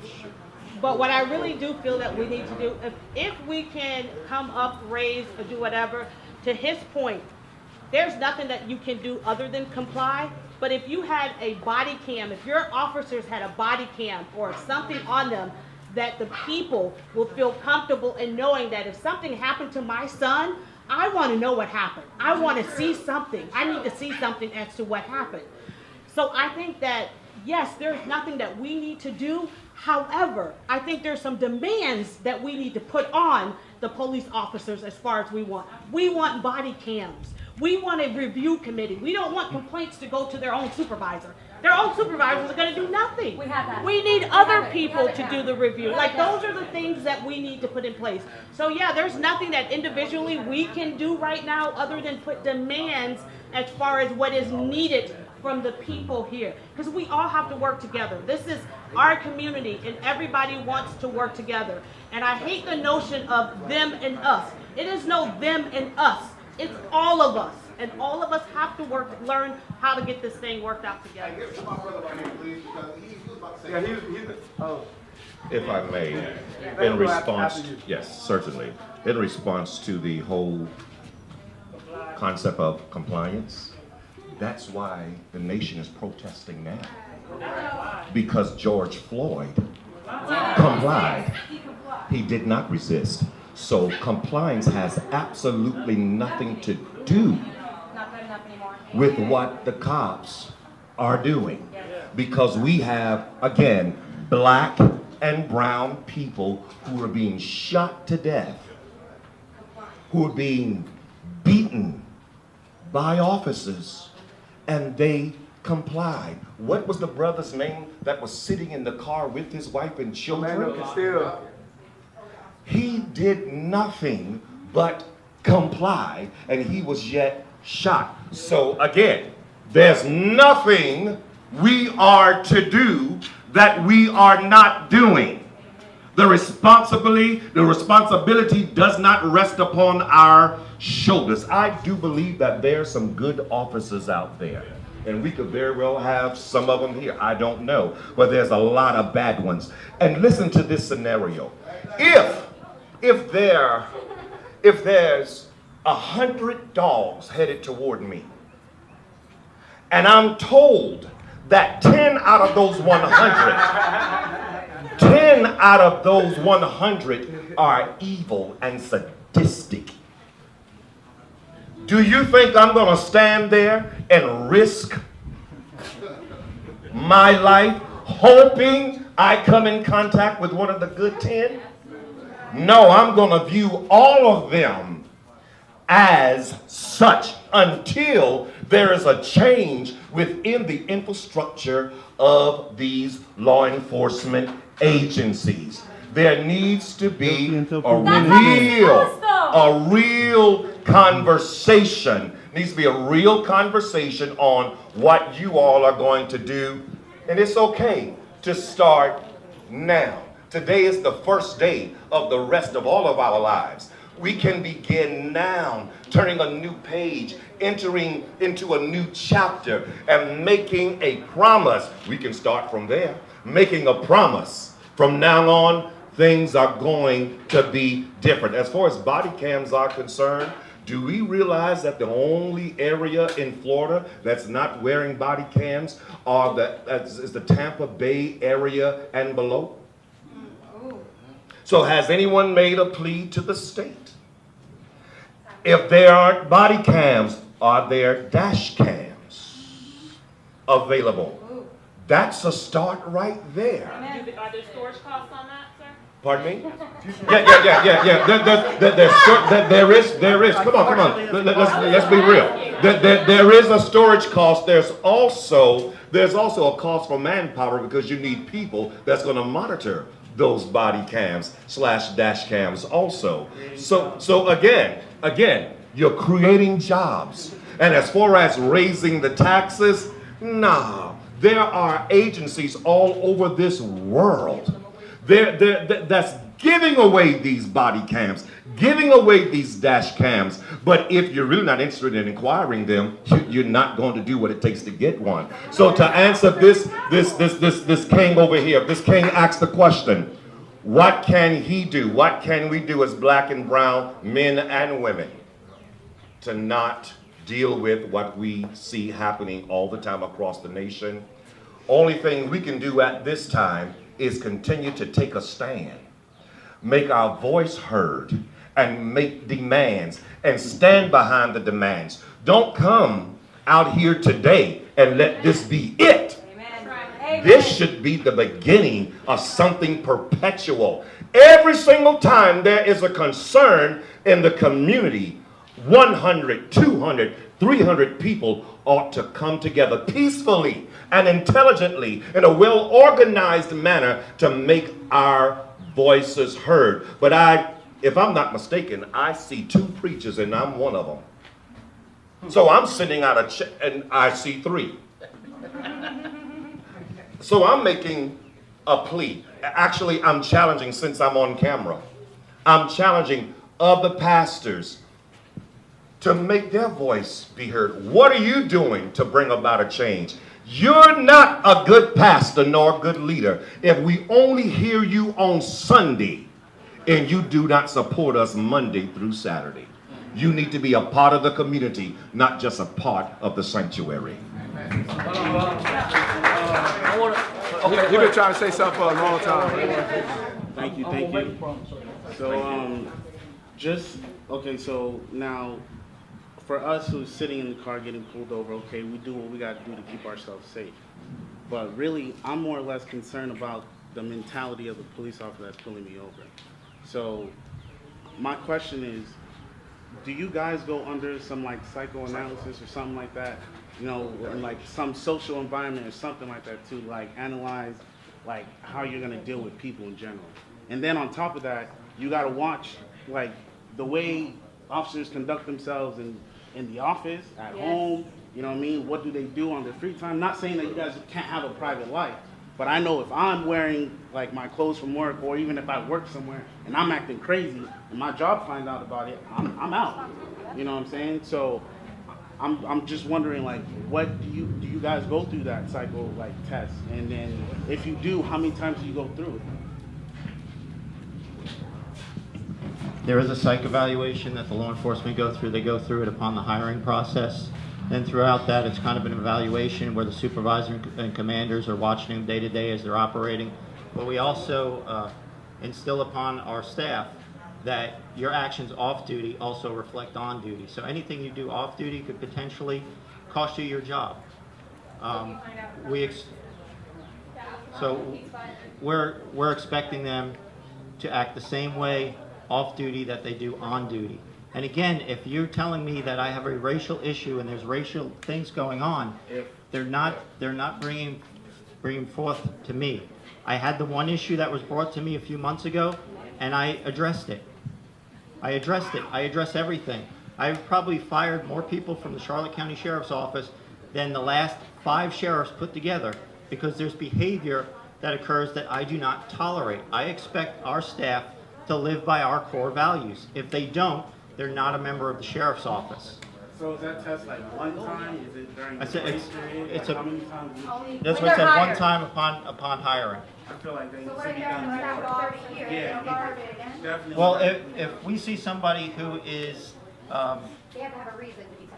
yeah, if they're showing psychological issues, if they're showing some sort of issues, we refer them to the psychologist. There is an agency psychologist that we contract with, and they're immediately taken off duty and they're referred to them, and they don't come back on duty. At that point, it's with pay, unless they've done something that is some sort of serious policy violation that allows me to do without pay, or they're getting ready to have a withdrawal of appointment. But if somebody is showing some psychological issues like a post-traumatic stress, we're trying to get them help. And then they don't come back on duty until the doctor clears them. You also have the early warning system that you watch everybody with force. Yeah, we do have the early warning system. We go through that, and there's a criteria that they meet, and our internal affairs sergeant goes through all reports, all different types of things to try and identify people who may be on the risk of offending or violating any one of our policies and procedures, so we can try and intervene and correct the behavior. If we can't correct the behavior, then we do what we got to do. But we first try to correct the behavior because staffing is hard to get nowadays. That's the only thing. Okay, but hold on, guys. I'm sorry to interrupt. We got Legacy. We got Legacy back here. She wants to say something. Yes. Okay, I have a question here. I have spoken with the last chief of her that the problem is you guys are hiring, and I don't know about county, but city have been hiring officers from other counties that have been coming in with a bad record, from where they work. And they were causing a lot of problems. The one that was really caught was the one that shot the lady at Cole. the library. Hold the mic. Okay. But there are several others. And the chief that mentioned this at a meeting that we had, we used to have one once a month. And he said a lot of this is going on. It's like a brother's thing. If someone gets fired in another county, the next county will pick them up and keep them on as though they were a good officer. And that needs to stop. And she's absolutely right. There was a history where sometimes they would hire somebody that had disciplinary history at another agency. So I am very much involved in the hiring process with our agency. I'm lucky because it's a smaller agency, so I get to have that opportunity to be very involved from the beginning. And I don't hire somebody with internal affairs records. And we do a background check that we go to that agency. I actually sent a private investigator we hired somebody from out of state, sent the private investigator over to confirm that there was not an internal affairs case. But I'm hearing a lot here. You guys have really, my hair's raised up. I went to Baltimore City for reform, and I heard a lot of the same things there. There was a lot of mistrust in the community with the law enforcement. And I really, when I came here, I hope that wasn't the case here, but you really kind of opened my eyes tonight. By chance, is that going to be a recording available that we could get, that I could be sharing with my officers? Yeah, absolutely. Okay, I'd love to get that. So culture change has to happen in police agencies, right? Yes. Amen. And what has to happen is, we say first line supervisors are usually the ones that you have to really worry about the most as far as changing the culture, but I would argue that it's an FTO, a field training officer, because who's out there taking that officer, the brand new officer, and showing them the ropes? Yes. So you guys have given me a lot to think about, and I want to really talk about this recording. I really want to work with Javon and talk about maybe doing some ride-alongs and having you come in and speak to our officers, because they got to hear this.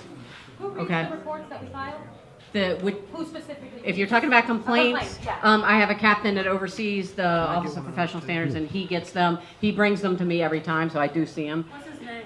Captain Jason Chiskini. That's common spelling. Yes. Go directly to him and not Yeah, and actually, if you look at our website, there's a way that it goes right to them, and all of our email addresses and all of our phone numbers are right there that you guys can get. Yes, ma'am. If an officer is not psychologically prepared or qualified to train another officer, why is he even an officer? I don't know about psychologically trained, because everybody passes they have to pass a psychological to get on here, so. They absolutely should, but some people are better leaders than others.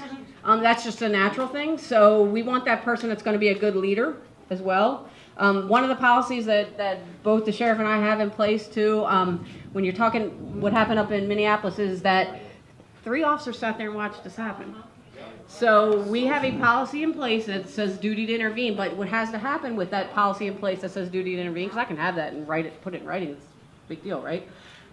That culture has to be there that I am not intimidated to tell that officer, get the hell off of that guy.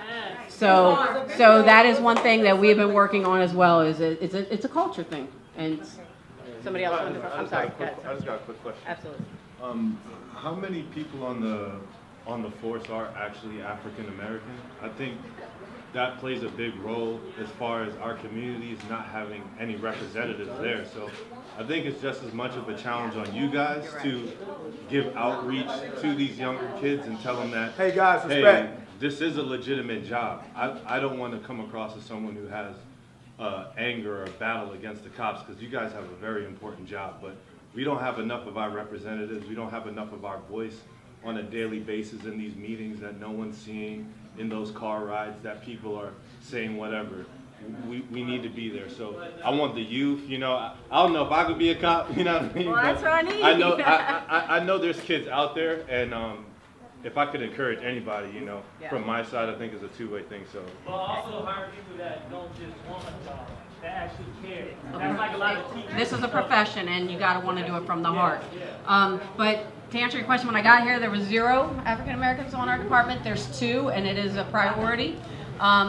So out of 38 officers, now you ask me to do math. So 6%, a little over 6%. Hey, our hiring process is happening in September, so please, please. Go ahead. And somebody else wanted to speak. Also, when you had mentioned what we could do with the children, and I'm sure this happens up here in Charlotte County too, but we have an Explorers program. As a matter of fact, my son's going to go on the Explorers program probably here in a week or 2 once they kind of open up a little bit. But that is something where you can grab the children and you can instill that culture in them, right? Because I think it's important that we begin right down here, not begin when we're already up here. You know, because you can't change, you know, you can teach somebody something, but teaching them character is a little tougher once they get outside of that childhood age and they leave their parents' house. So, you know, I think that's something that we're doing. I'm sure we have something here too. But I know that on our team, and I don't know if you guys know the demographics of Northport, but it's very, very low minority. It's like 0.3%. But we do have, you know, 2 or 3, I believe, African American police officers on our force, and then we even have some that are in our Explorer program too. So I don't know if anybody else wants to talk on that, but yeah, go on. So I told this gentleman a few minutes ago, I have a promise for you guys. You asked for a promise. And I want to give you some takeaways that I have heard tonight. Training, body cams, deterrence, meaning teeth, a review committee. I'll make you a promise tonight that I will work with the sheriff and our fiscal office at the county to find a way to get body cams. There has to be policies in place, and the sheriff can't do it without the Board of County Commissioners. I'll just tell you that right now. He didn't throw me under the bus, but he could have, because the Board of County Commissioners have to come up with the money to support that budget. It comes from all of you. Can you promise the space, the storage?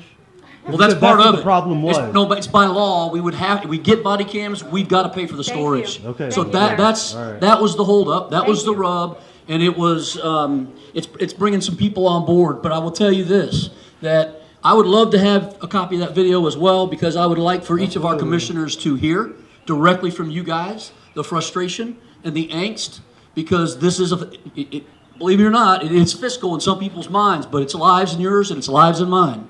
Okay. So the other thing was, do we need to do a petition? And I will tell you, no, we don't need to do a petition, because I'm going to carry the water for you. We find and identify the laws that need to be adjusted and changed. I can take that to the state, and I'm happy to do that.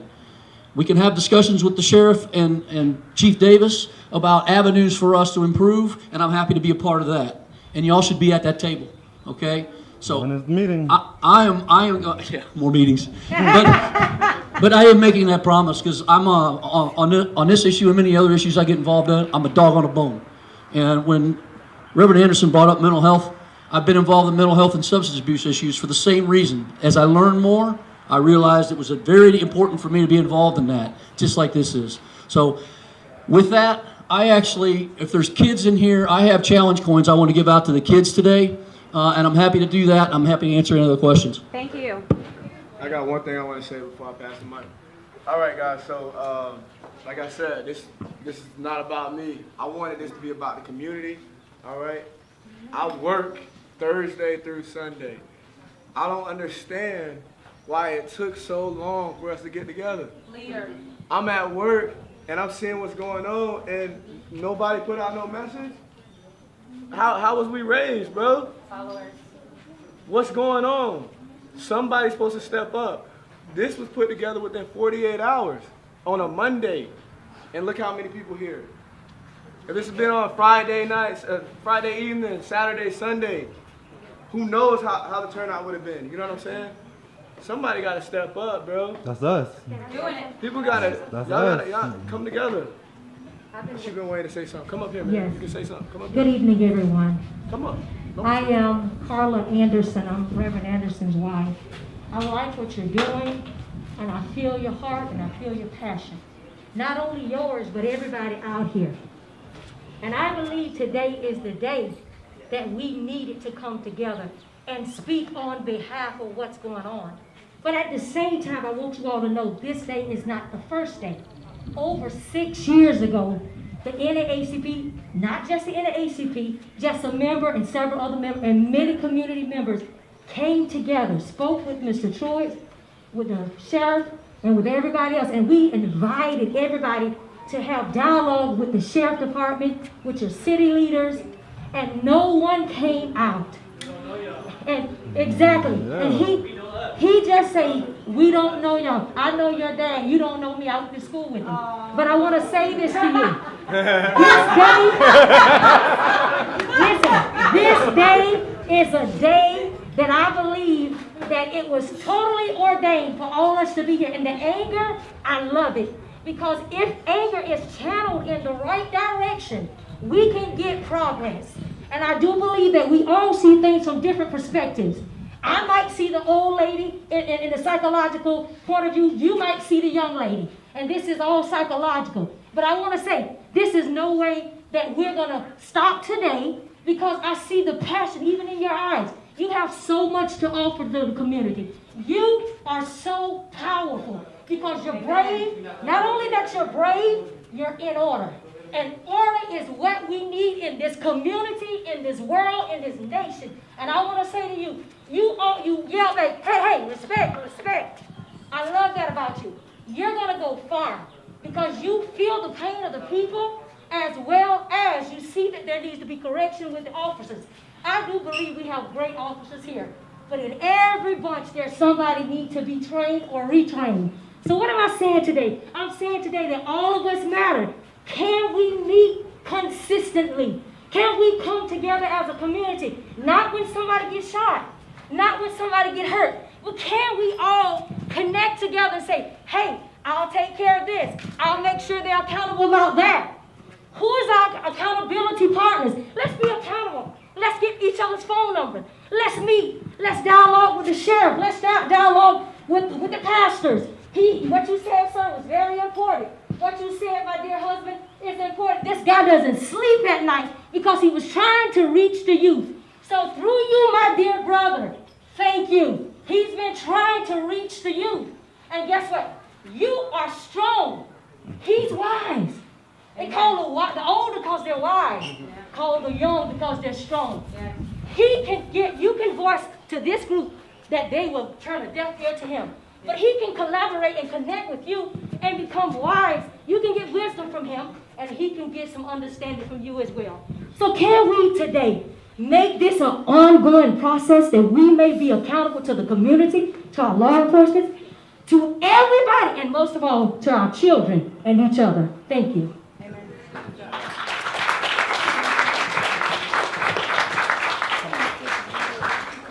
Let's hear it for King Jabbar.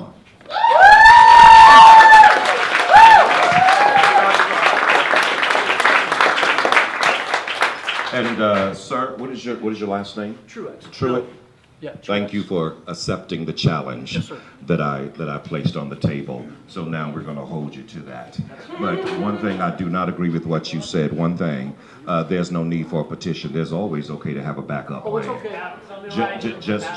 Just in case. You got my ear. We want your ear, but we also, and we have video, and we want the promise to come to pass.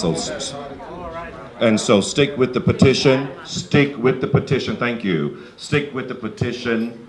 And there's one that's being passed around at this moment, I'm being told by King Javon. So listen to this. What is your name, brother? Chris Lee?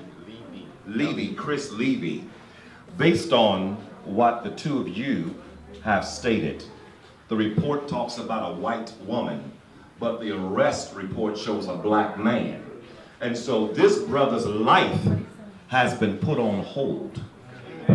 He was in nursing school, and because of what somebody else did, his life has been interrupted. It happened in the city, am I correct? So that falls under your jurisdiction. So, the same way Bill Truett accepted that particular challenge that I placed out there, Chief Davis, do you accept the challenge? In a full review of what took place on that day. And if it is done right, if it is done properly, this can be taken back in the front of a judge again and have it dismissed so this brother can pursue the career that he deserves to pursue. But it must start with law enforcement initiating a full review. And I'm looking in your eyes, Chief Davis, I'm looking in your eyes, and what I see is a level of sincerity, and I believe you're going to move forward. There's an energy that I'm getting from you that I like. There's energy that I'm getting from you that I like. And I'm looking at, and I honestly believe, so whatever video you have, make sure it gets to them as expeditiously as possible. But I must acknowledge Sheriff Prummell. There has been a change in his energy. So listen, this did not happen without results. Even before we end this gathering, I believe we're getting results already. I believe minds have been integrated, souls and spirits and ideas, and I believe a change is getting ready to take place. In the meantime, pray for the sheriff. Listen, I'm serious. Pray for the sheriff. I don't know what the laughing was for, but pray for the sheriff. Pray for the chief, because can I tell you something? They do carry a heavy burden. But I am so glad, and I commend both of them, that they took time out of their busy schedule to hear what you all have to say. Make sure you're saying the right thing. Amen. So they can leave with the right understanding. I am hoping and praying that you will receive a full exoneration and you can get back on track. And when that happens, Kings of On, let's come together and have a celebration, celebrating a victory, because I believe you deserve to be a nurse, a doctor, and what? How old are you? 29. Oh my God. By 35, brother, you're going to be straight 6 figures. Or sooner. That's what I wanted to say. So the chief accepts that challenge. We're wrapping it up. We're coming to a close, but we got a couple more people. That's it. Hello, everyone. I'm Sarah. I wanted to ask Mr. Prummell some questions. I see that Mr. Truex took the challenge and he's taking a stance for some changes. For Mr. Prummell, you guys have had this training with the Reverend, I think it said 5 or 6 years ago. You guys have done the training. It only happens once. And it's clearly not worked because it's still happening. So I wanted to know, on behalf of everybody that's facing these injustices, including my kids, my relatives, everyone here, what are you going to do to change the force now? How do you go through your force right now? When you leave here, what steps are you going to take? It's not us, them. It's not the people that needs to change. We need to know what's going to happen right now when you leave. Are you going to devise a plan to address the officers, the racial profiling, the racial injustices, the physical assaults that they get away with that they are never going to admit? How do we address this now? How do you address it? Not we, I want to direct it at you. How do you, as the sheriff that we elect in place, you hire these people, they represent you. They're not representing you well. So what are you going to do? What can you tell us that you're going to do to change it? On top of that, one other thing I wanted to mention, I work with this community. I'm a realtor here. I'm also in the building industry. One of the local builders recently reached out to me. I made a shirt. I've made plenty of them for everybody here. He attacked me for having black children. He attacked other women for having black and Spanish children. And he told me to send a message to teach them how to break windows and how to carry TVs on their heads. This is your local builder, Blue Chip Builders. I want to know how the community is going to address a builder like this in their community, encouraging looting, encouraging crimes that are federal and felony. How do we address that? This is beyond police. Right now, today, how do we address racism, especially when it's that extent coming from your community? He comes to the community events. He's around the people. He's working with community. If he doesn't care about the community and he wants me to teach them this, does he want us to start at his office with the windows? I'm unsure of what this message meant. So we, the people, want to know what this message from somebody that associates with everyone Can we here. read the message? I can't see it. No. Teach them how to break windows and carry TVs on their heads. That was sarcastic. United we stand, divided we fall. Is he a white man? Yes, he was being sarcastic, basically saying that's what all black people do. Yeah, he came in there, yes, he did. Yeah, it was a horrible exchange between you So guys. how do we change that? Greatly How do we sorry address for that? I think that it would be beneficial to, I know Chief Davis said that they do. Chief Davis, you said that y'all do the training. I would think it would be beneficial to, like I said, get someone of African American who can actually relay to them how people feel. And I'm quite sure that a lot of officers who, and when I'm not saying all officers, the officers who are racist and who do the profile, they know what they're doing. It's not that all officers need to be trained. And I know when I'm at work, if my supervisor is saying, oh, such, and she's making it a blanket comment, I kind of feel some type of way because I'm like, I know that's not me. So I know that anybody sitting out there now that's an officer, and we thank all of y'all for coming because you must have some concern because you're here. Amen. Thank you. You know, and we're not saying that it's all officers, but I think the type of training, because like I said, they give us the basic training, but I pick up, I'm one that studies. If I have a certain type of people come into my agency or in my facility all the time, I use my phone for Google Translate when I have patients come in that don't speak English. Whatever language they have, whatever language they speak. I come from a multicultural family, so we don't see color. My baby boy is married to a lady, she's from Lithuania. And what she's, the conversation, I'm about to get teary about it. I'm gonna try not to be teary about it. Don't get teary. We were sitting down talking. They were worried about me coming home from work from the 3 to 11 shift because I usually work the day shift. And when I got home, she was talking about the Floyd murder. And she said to me, Mom, I go with Malik when he goes to practice because I want to make sure he comes home. She said, I know that if I'm there with him because I'm white, he's protected. And that, her saying we have to teach our kids. We shouldn't have to teach our kids. That's a right that's given to everybody on earth, and we should be able to go into the community and not fear for our lives. I have a plaque that has it's laminated. It has my driver's license, my registration, and my insurance card on it. If I'm stopped, I place that plaque in my window before I come to a complete stop. And I keep my hands on the steering wheel, so if the officers ask me for my information, I say it's right there in the window. I shouldn't have to do that. I don't think anybody else that's not black has to do that, and it's not fair. So we need to educate the people who are protecting us because we understand, you know, like I said, they see the aggression, and I was just saying to them, sometimes, you know, black people talk with their hands. I had to mediate a little situation between a Cuban lady and a black lady. She was from Africa. And the black lady was like, you know, because we do that with our hands. It's, you know, just emphasis. And she was like, I'm going to report her because I think she was being aggressive. I thought she was going to hit me. And she was yelling at me when she said, I said, you see how you yell? That's aggression. But I understand from your culture, that's the way you raise your voice in order to express what you feel. And I'm not offended by that.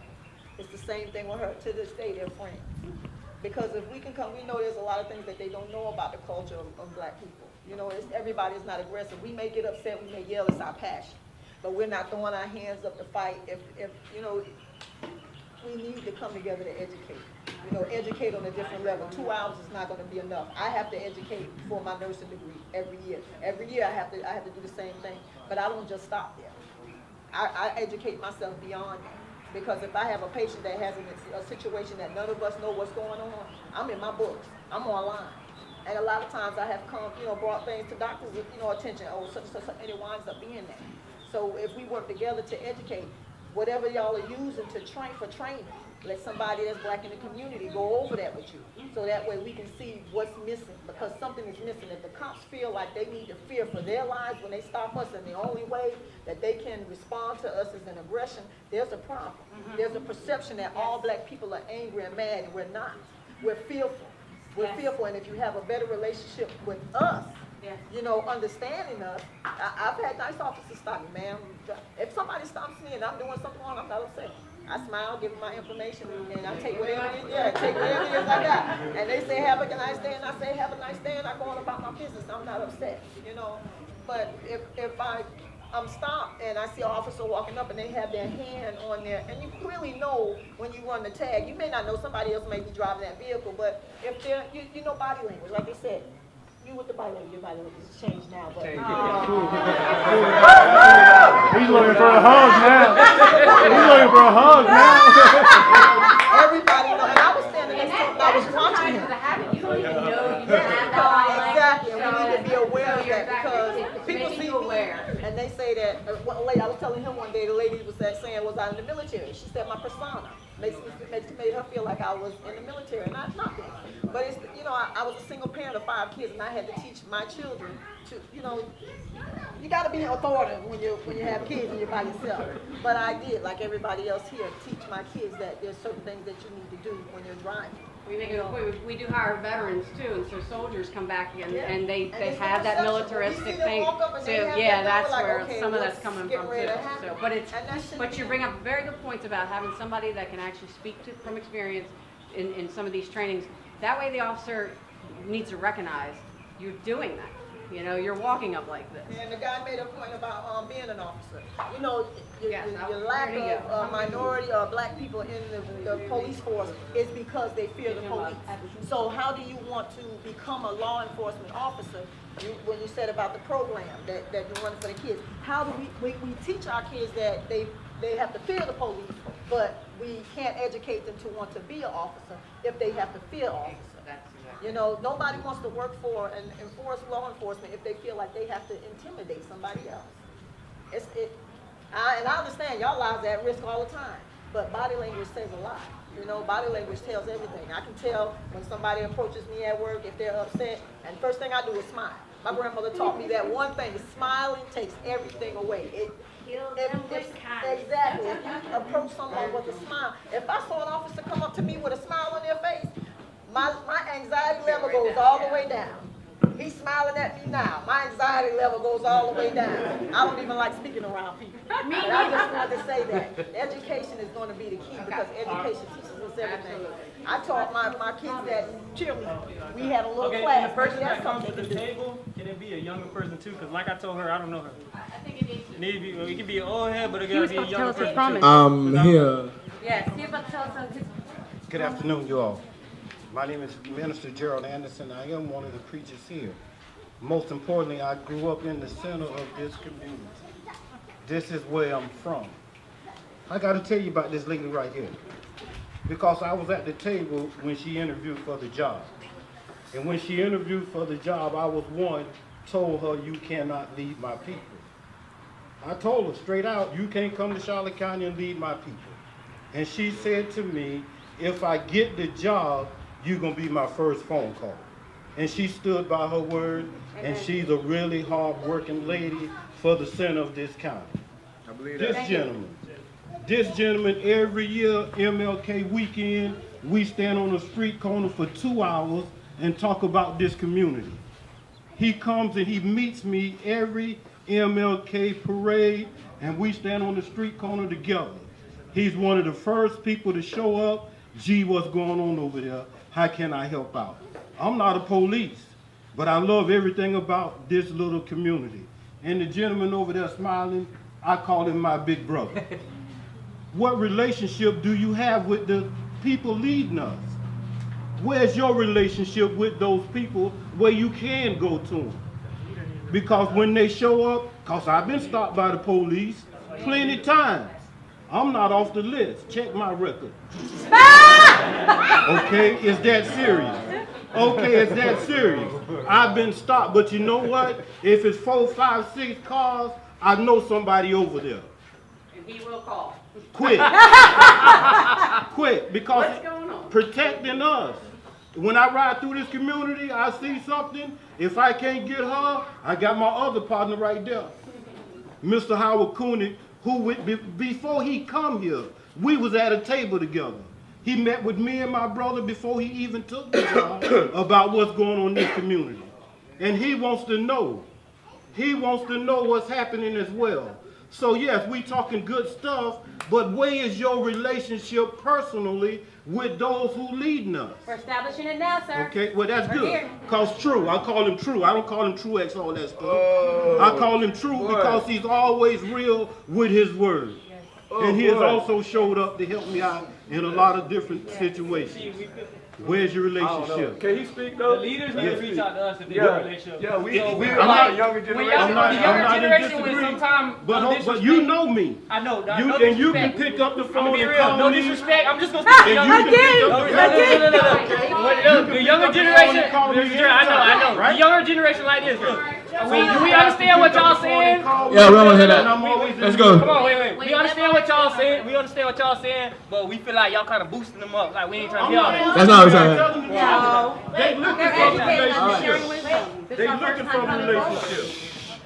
We ain't trying to First time coming forward. I just wanted to agree with the relationships and agree with having youth look up to be a police officer, but it's hard for someone my age to want to be an officer when the rest of my friends in high school are saying, no, F12, F12. It starts with the family. We have to be accountable as well. How can he respect me if I'm not respecting him? Every time he drives by and I'm flicking him off with my friends, why would the kid next to me want to be a cop? There's no respect for cops.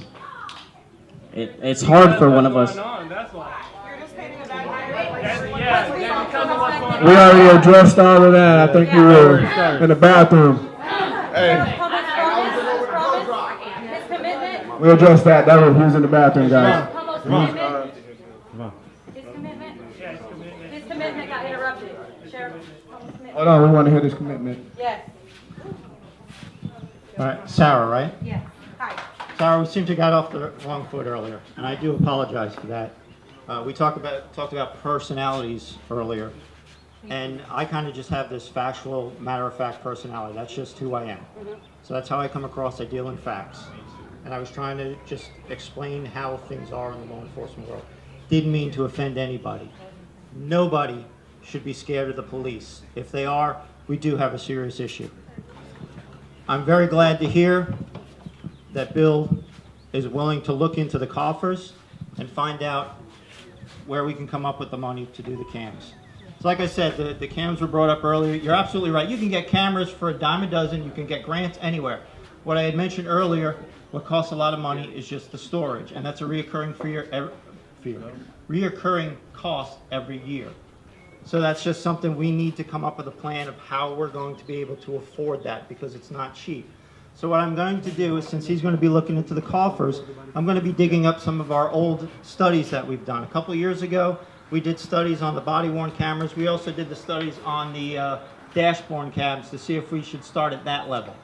So we're going to dig that up, and we're going to try and refresh that so we can try and get a true picture and a true cost of what it is today, so I can present it to the Board of County Commissioners. Now, with regards to our policies, procedures, I think they're pretty solid. We review them every year. But what I'm hearing is I potentially have some deputies that may not be following our policies and procedures. And that's what I need to know about. What I said earlier, too, is I can't fix what I don't know is broken. What was brought up earlier, we meet with the NAACP and various community members.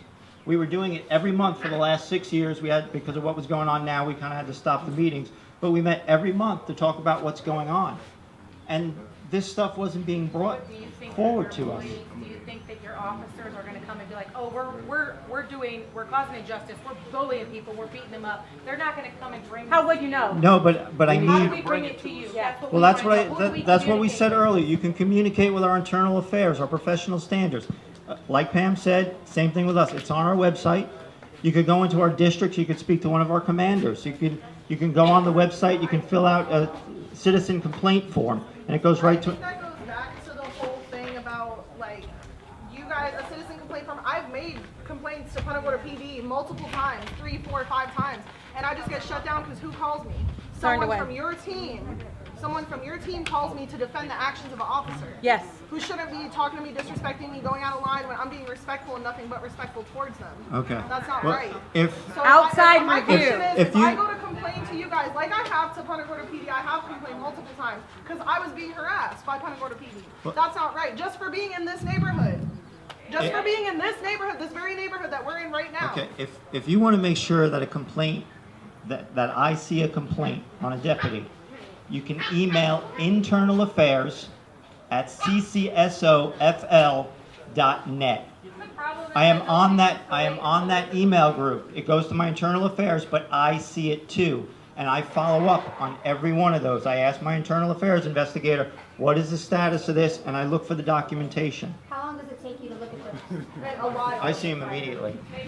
As soon as the email comes in, because I have my emails on my phone, so I'm almost, unless I'm in the middle of something, I see it almost immediately. Are those out front in the? Can we have those out front in the police departments? Are they out front? Like What out front? They're Yes, they are in the lobbies too. Okay. They're in the lobbies. They're on the website. You can make the phone calls to internal affairs. There's so many different ways. We got social media too. where you can get on our app and you can make a complaint. Okay. So there's so many different avenues to get to us. At the same time, though, we shouldn't be subject to what the officers are doing. I shouldn't have an officer harassing me just because I'm in this neighborhood, just because I have a boyfriend who lives in this neighborhood and I'm leaving here. The amount of times I've been pulled over in the past 2 years, the amount of times just leaving this neighborhood that I've been pulled over is ridiculous. We're here for future. They're hearing us. We're here for future. Yeah. That's what I do know, because we've worked with Pam a few times, we've had a lot of, and you guys should know if you live in this neighborhood, we've had a lot of complaints of drugs at the Cooper Street. I don't know if you've had anything recently though, right? We still go. So, I mean, that's why you see some extra patrols in this We've got area. competing interests here. You've got community members who call us. To pull me over for a BS excuse every time I'm leaving here and harass me and bring the dogs out. The dogs don't hit, or they do hit, and then you search my car and you don't find nothing. I had an officer tell me that because I refused to search that if his dog scratched my brand new car, it was not his problem and he didn't care. I had an officer tell me that just based off who was in my car, oh, you could go to jail. And I said, for what? He said, for any reason. I don't know. We'll figure it out.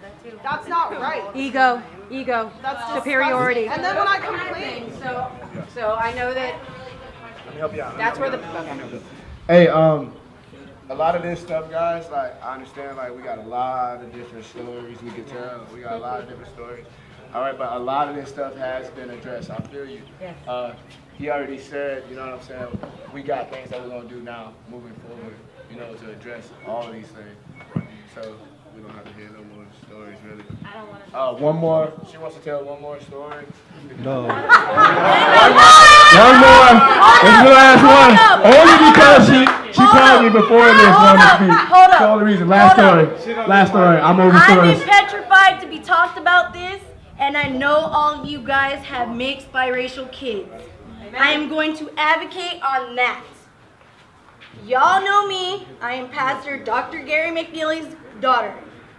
I come out a little harsh, but I live in 3 different worlds. I live in the white, I live in the black, and I live in this generation of what we see in America. What I would like for everybody to do, and I've been voicing this for 36 years of my life, and I know some of you standing right in front of me have mixed kids. I want you to go home and have a deep conversation with your children about both colors. I want you to educate your kids not only on the black culture, but on the whites. I want them to know that they shouldn't be ashamed, embarrassed, humiliated, and damn sure be proud of being 2 colors. Because I, as you can tell, I got stopped by the police today. Okay, earlier. Good stuff, bad stuff. But let me tell you how many of the whites and how many of the blacks voice their opinion. I don't want negativity. I don't. All lives matter. Okay, all lives. But do you know how many times people on this post have negatively thought it was a racial thing? I have 2 out of 3 of my kids in the car with me. My one son, who's 15, is white skinned, but he has 25% black. I'm sorry, I have to. Story time's No, but educate your kids. I have to take the mic. Hey guys, yeah. Hey, let's hear his promise. Let's hear his promise. He has a promise. We want to hear this. Yeah, I think everybody's done a phenomenal job here today. You guys have come together and we've gotten through some really hard stuff. And I think we're in a good, solid, positive place. I appreciate the reverends that have spoken. I appreciate the chief and the sheriff and Commissioner Truex. And some of you guys are probably saying, man, what's a guy from Northport doing down here? Well, I was speaking with Sarah over that asinine crap that was done to her. And I mean, it is despicable, despicable. And in that speech, she was telling me about this and told me that Bill was coming. And I asked her, I said, you know, I would love to come.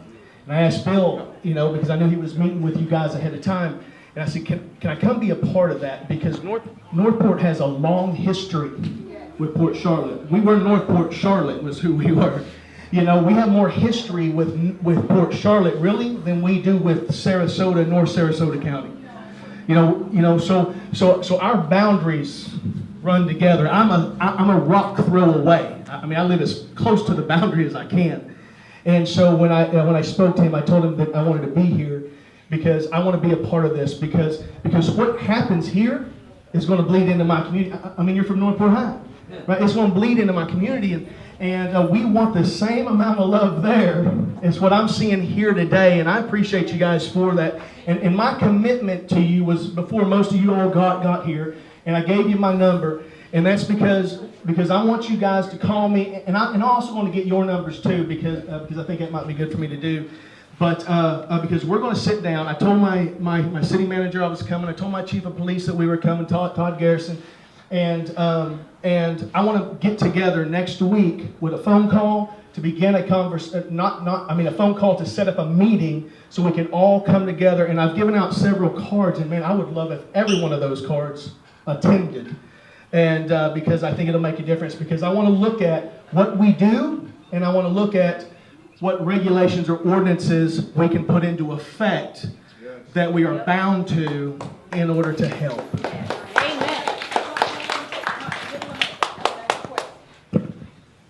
I'm also from the Northport area, and Yes, I wanted ma'am. to ask you if that's something that the same thing that happened here, if we can do it in Northport as well. I feel Yes. like I said, because of his request. You do whatever you want, sister. I'll be there. Just let me know. All right, guys. How many more we got? Don't want to talk? I really just have a community concern. If I could talk about that for a second. I know it's really cool that we're talking about all the things that we're going to do today, and we're all going to leave here and feel great and happy about the changes that we're making. I've lived here my whole life. We need to talk about the tone in the city. It's not just what we talk about here and the changes that we say that we're going to make. Really just want to talk about something that kind of bothers me. There is a blue, green, gray lives matter posted outside of the city of Punta Gorda. That sign got put up after the 2016 Black Lives Matter first movement happened. That was the city's response to the Black Lives Matter movement, was to put up a sign. And that's actually, that property is owned by a private individual who put that up himself. Okay, so can we address that with somebody else? Because It's his property, that's, and he won't take He can do what he wants. Have a conversation with him. He can't. They put signs up in their statement in downtown Punta Gorda. Do they need a permit? that is a political statement in downtown Punta Gorda. It's true. It's literally sets the tone into the city that we live. I've lived here my whole life. This is the city that I'm from. This is my town. I've been here forever. Probably gonna stay here. It's ugly. It's insensitive. It's disgusting. It really, truly is, and it needs to go. Yeah. It sets the tone for the entire city. As soon as you come over that bridge, it's the first thing that you see, and that's not how we want to be represented. That's got to go. It really has to go. The sign, the city is changing things right now. I work for the city. The city is changing things right now on signs, and it hasn't changed yet, but even if you hate, people talk about Trump 2020 signs all the time. Nothing you can do about it because it's not political. Blue Lives Matter is not political. It can't come down. Even though people hate it, there's nothing that the city can do about it. That isn't a Punta Gorda thing. That's a nationwide thing. Sign. It cannot be changed. Question. So if that sign, if people coming over that bridge sees that sign, right, and they feel some type of way about it and decide that, yo, let's go eat somewhere else. This is looking crazy.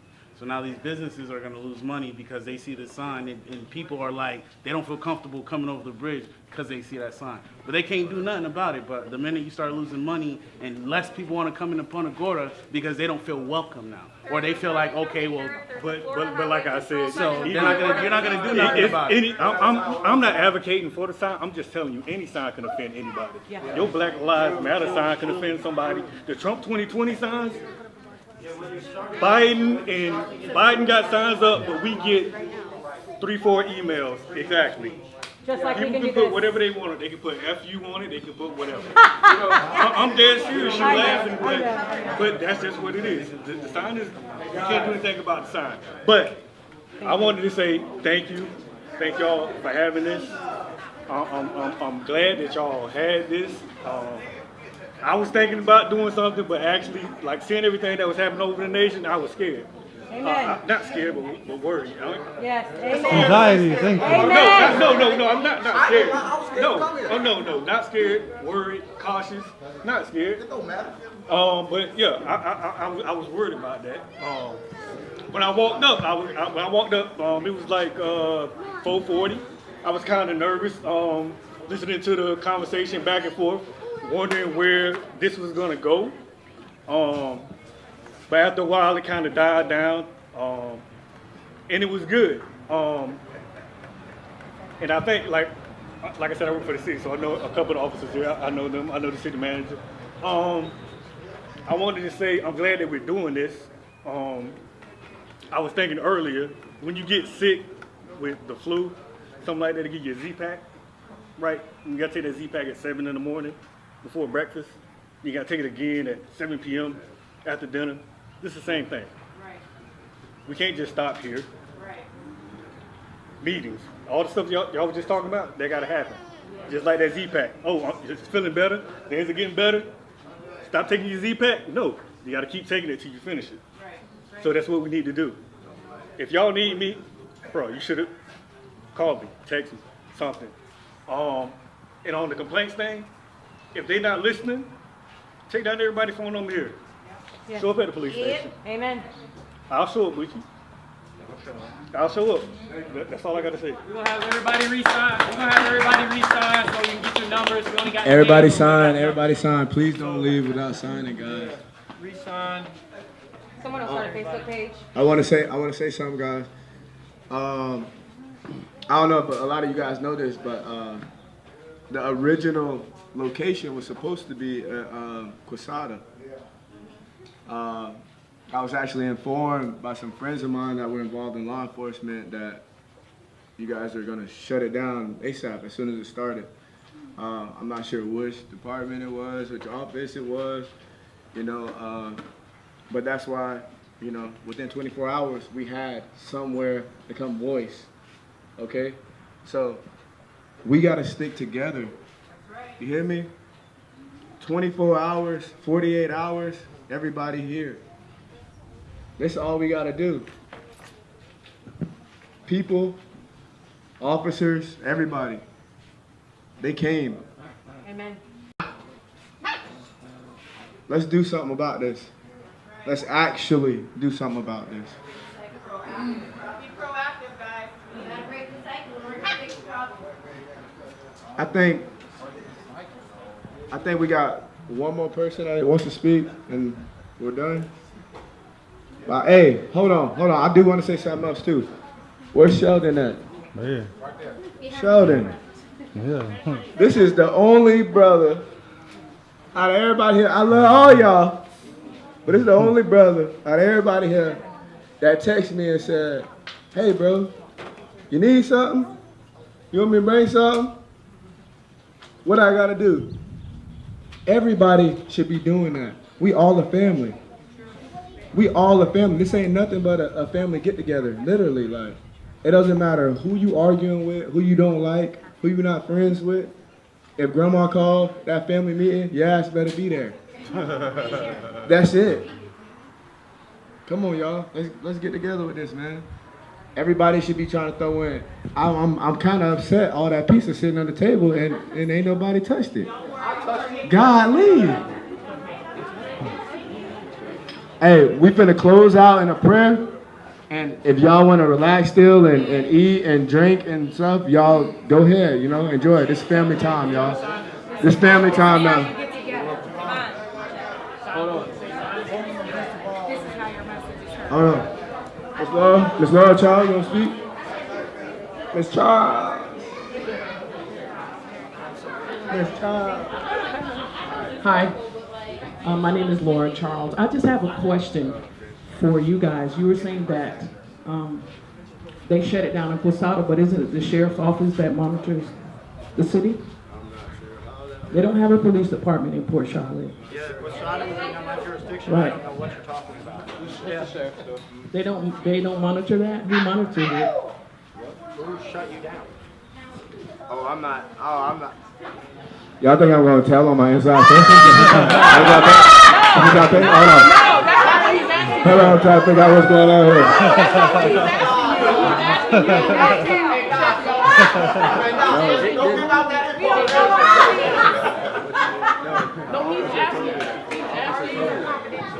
Yeah, and the officer told me. Yeah. We we can make arrangements if you want to meet them. Okay, you just work with me and I'll make sure it's coming. Okay. Yeah, but you should be able to too. It's county property. Communicate with me. I feel like There's one more question that I want to ask to the sheriff department. Hey guys, I'm technically from the Port Charlotte area, last 5 minutes, live in please. Broward County, but I'm saying I'm from the Port Charlotte area, Sarasota County as well. And I wanted to know if you all had a, what you call a liaison program, or something you can create like a liaison between the community, between the people and the community, that's someone that you can send into the community that can communicate with the people, especially you don't have time and you don't have time. I don't know if you remember me from Fire in the Streets, which was about 3 years ago. It was right here. I don't know if you remember that. But you guys may need to come up with maybe a liaison between, hold on, I'm not running as he is, but let me talk. You should come up with a liaison that can communicate with the people. Maybe you can come up with a position. Maybe you need several that can communicate with people that maybe you don't have time to, and I'm sure you don't have time to, but if you create some type of position where someone can come in maybe once a month or bi-monthly or quarterly. For 6 years they've had it already. Oh. We didn't come and back them up. We've already gone over that. So, but I just got here. I'm answering your Yeah. question for you. So, They already sure. told us we have one. You're right. We have the task force that we've dealt with, created with the NAACP and a lot of other community groups, which is an avenue for you to communicate with us. But on top of that, stuff that we do on a daily basis is we have community policing officers. And they go into the neighborhoods and they meet with the homeowners associations, they meet with the neighborhood watch groups, and they share information. What's going on in the neighborhood, what's going on with law enforcement. We also tell you some of the issues that we're dealing with within the neighborhood, so we try and collaborate. So if you guys have like a neighbor group that you want to get together and have a meeting, you just need to reach out to our intelligence division, that's where my community service falls under, and say that we would like a community policing officer to attend our meeting, and we will have somebody there. Or you may need to change whoever's doing it because it's obviously not working. So you may need to change something up. Well, it also could be that you guys are having community meetings that we don't know about. Because there's community meetings all over the place, every month, every day. So it's possible we don't know about the meetings that if you guys are having them. So if I know the dates and times, we can schedule somebody to be there. Well, I just need to know when the meetings are. If you guys are holding a meeting, I could schedule somebody to be there. But this would be with the more millennial generation because yeah, that's the thing. Yeah, they're saying it's not the millennial generation, right? Some was mentioned when I received the phone call about this conversation with Bill here. It was said that they were going to reach out to the leaders of the community, which were, and I think we already came up with ways to do that. You know. I'll be that gateway if need be or whatever the case is, but something to communicate with the younger generation. Well, I have everybody's information. No, Sheriff Bill said that you know, they miss out on the events because they don't get the information. Yeah. So if you have an email And I can him, portray you that. notify him, and that way they know. All right. One more question. And then we're gonna pray. Somebody else feelings might be hurt if they. Two more. I just wanted to know about, like, because I remember when I was a kid, PAL was really popular, and it was a way for our youth to interact with the police department. And when I grew up and I was part of the program, I had a really positive experience with the police department. But my son, you know, anytime he sees a police officer, he's like, no, they're gonna arrest me. So I don't know if the program is still going on, but maybe some advertisement, like, to, you know, bring some attention to these programs so that way the kids, the youth, the people that y'all want us to start educating at home can start to see the police department in a positive manner, and we can continue that relationship. So I can talk on that real quick. So the Punta Gorda Police Department still has our Jammers program. Has anybody here participated in that ever? Yeah. Never heard it? It's a basketball program. It's kids probably ages, mostly middle school kids, and it's a free program over the summer where we let them come in. We have sponsors, provide them with the uniforms, and they get to practice during the week and have games on the weekends. We had to suspend it this time because of the COVID-19. because it usually starts right about now, and unfortunately we had to put that off. But we're also putting together a youth academy that was supposed to happen this year as well, and of course, everything. But so we do have a program where we do some outreach. And All right, last one. I swear to God. For real. Last one. I swear to God. I don't care who getting their feelings hurt. That's it. I just want to say,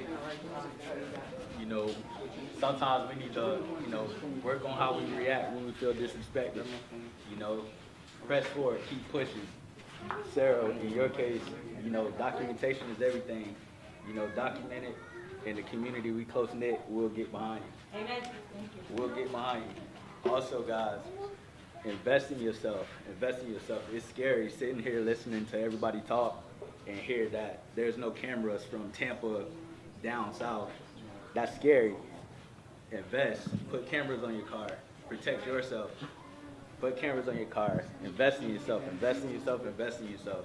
That way, you guys can document. You guys don't got to worry about storage because you're just going to have your own storage. Protect yourself. Always cover your back. Watch your back, And that's all I wanted to say. Just invest in yourself. That's it. All right. Thank you. Bow your heads. We finna pray. Okay. I'm down with that. Touch somebody. Please stand if it's possible. At Corona, touch somebody. We got sanitizer. Yeah, okay, we got hand.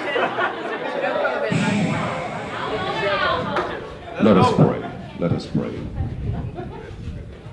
Dear God, the God of the universe, as we leave this meeting, as we leave this mountaintop experience, we wish to pause and acknowledge your sovereignty.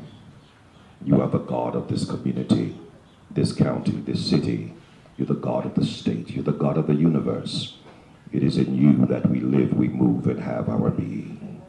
We thank you for the efforts of Brother Javon and his committee. We ask, oh God, that you build him up on every side. Plant a hedge of protection around him so that the enemy may see him, will not be able to touch him. We thank you for that in advance. We even pause and pray for the sheriff.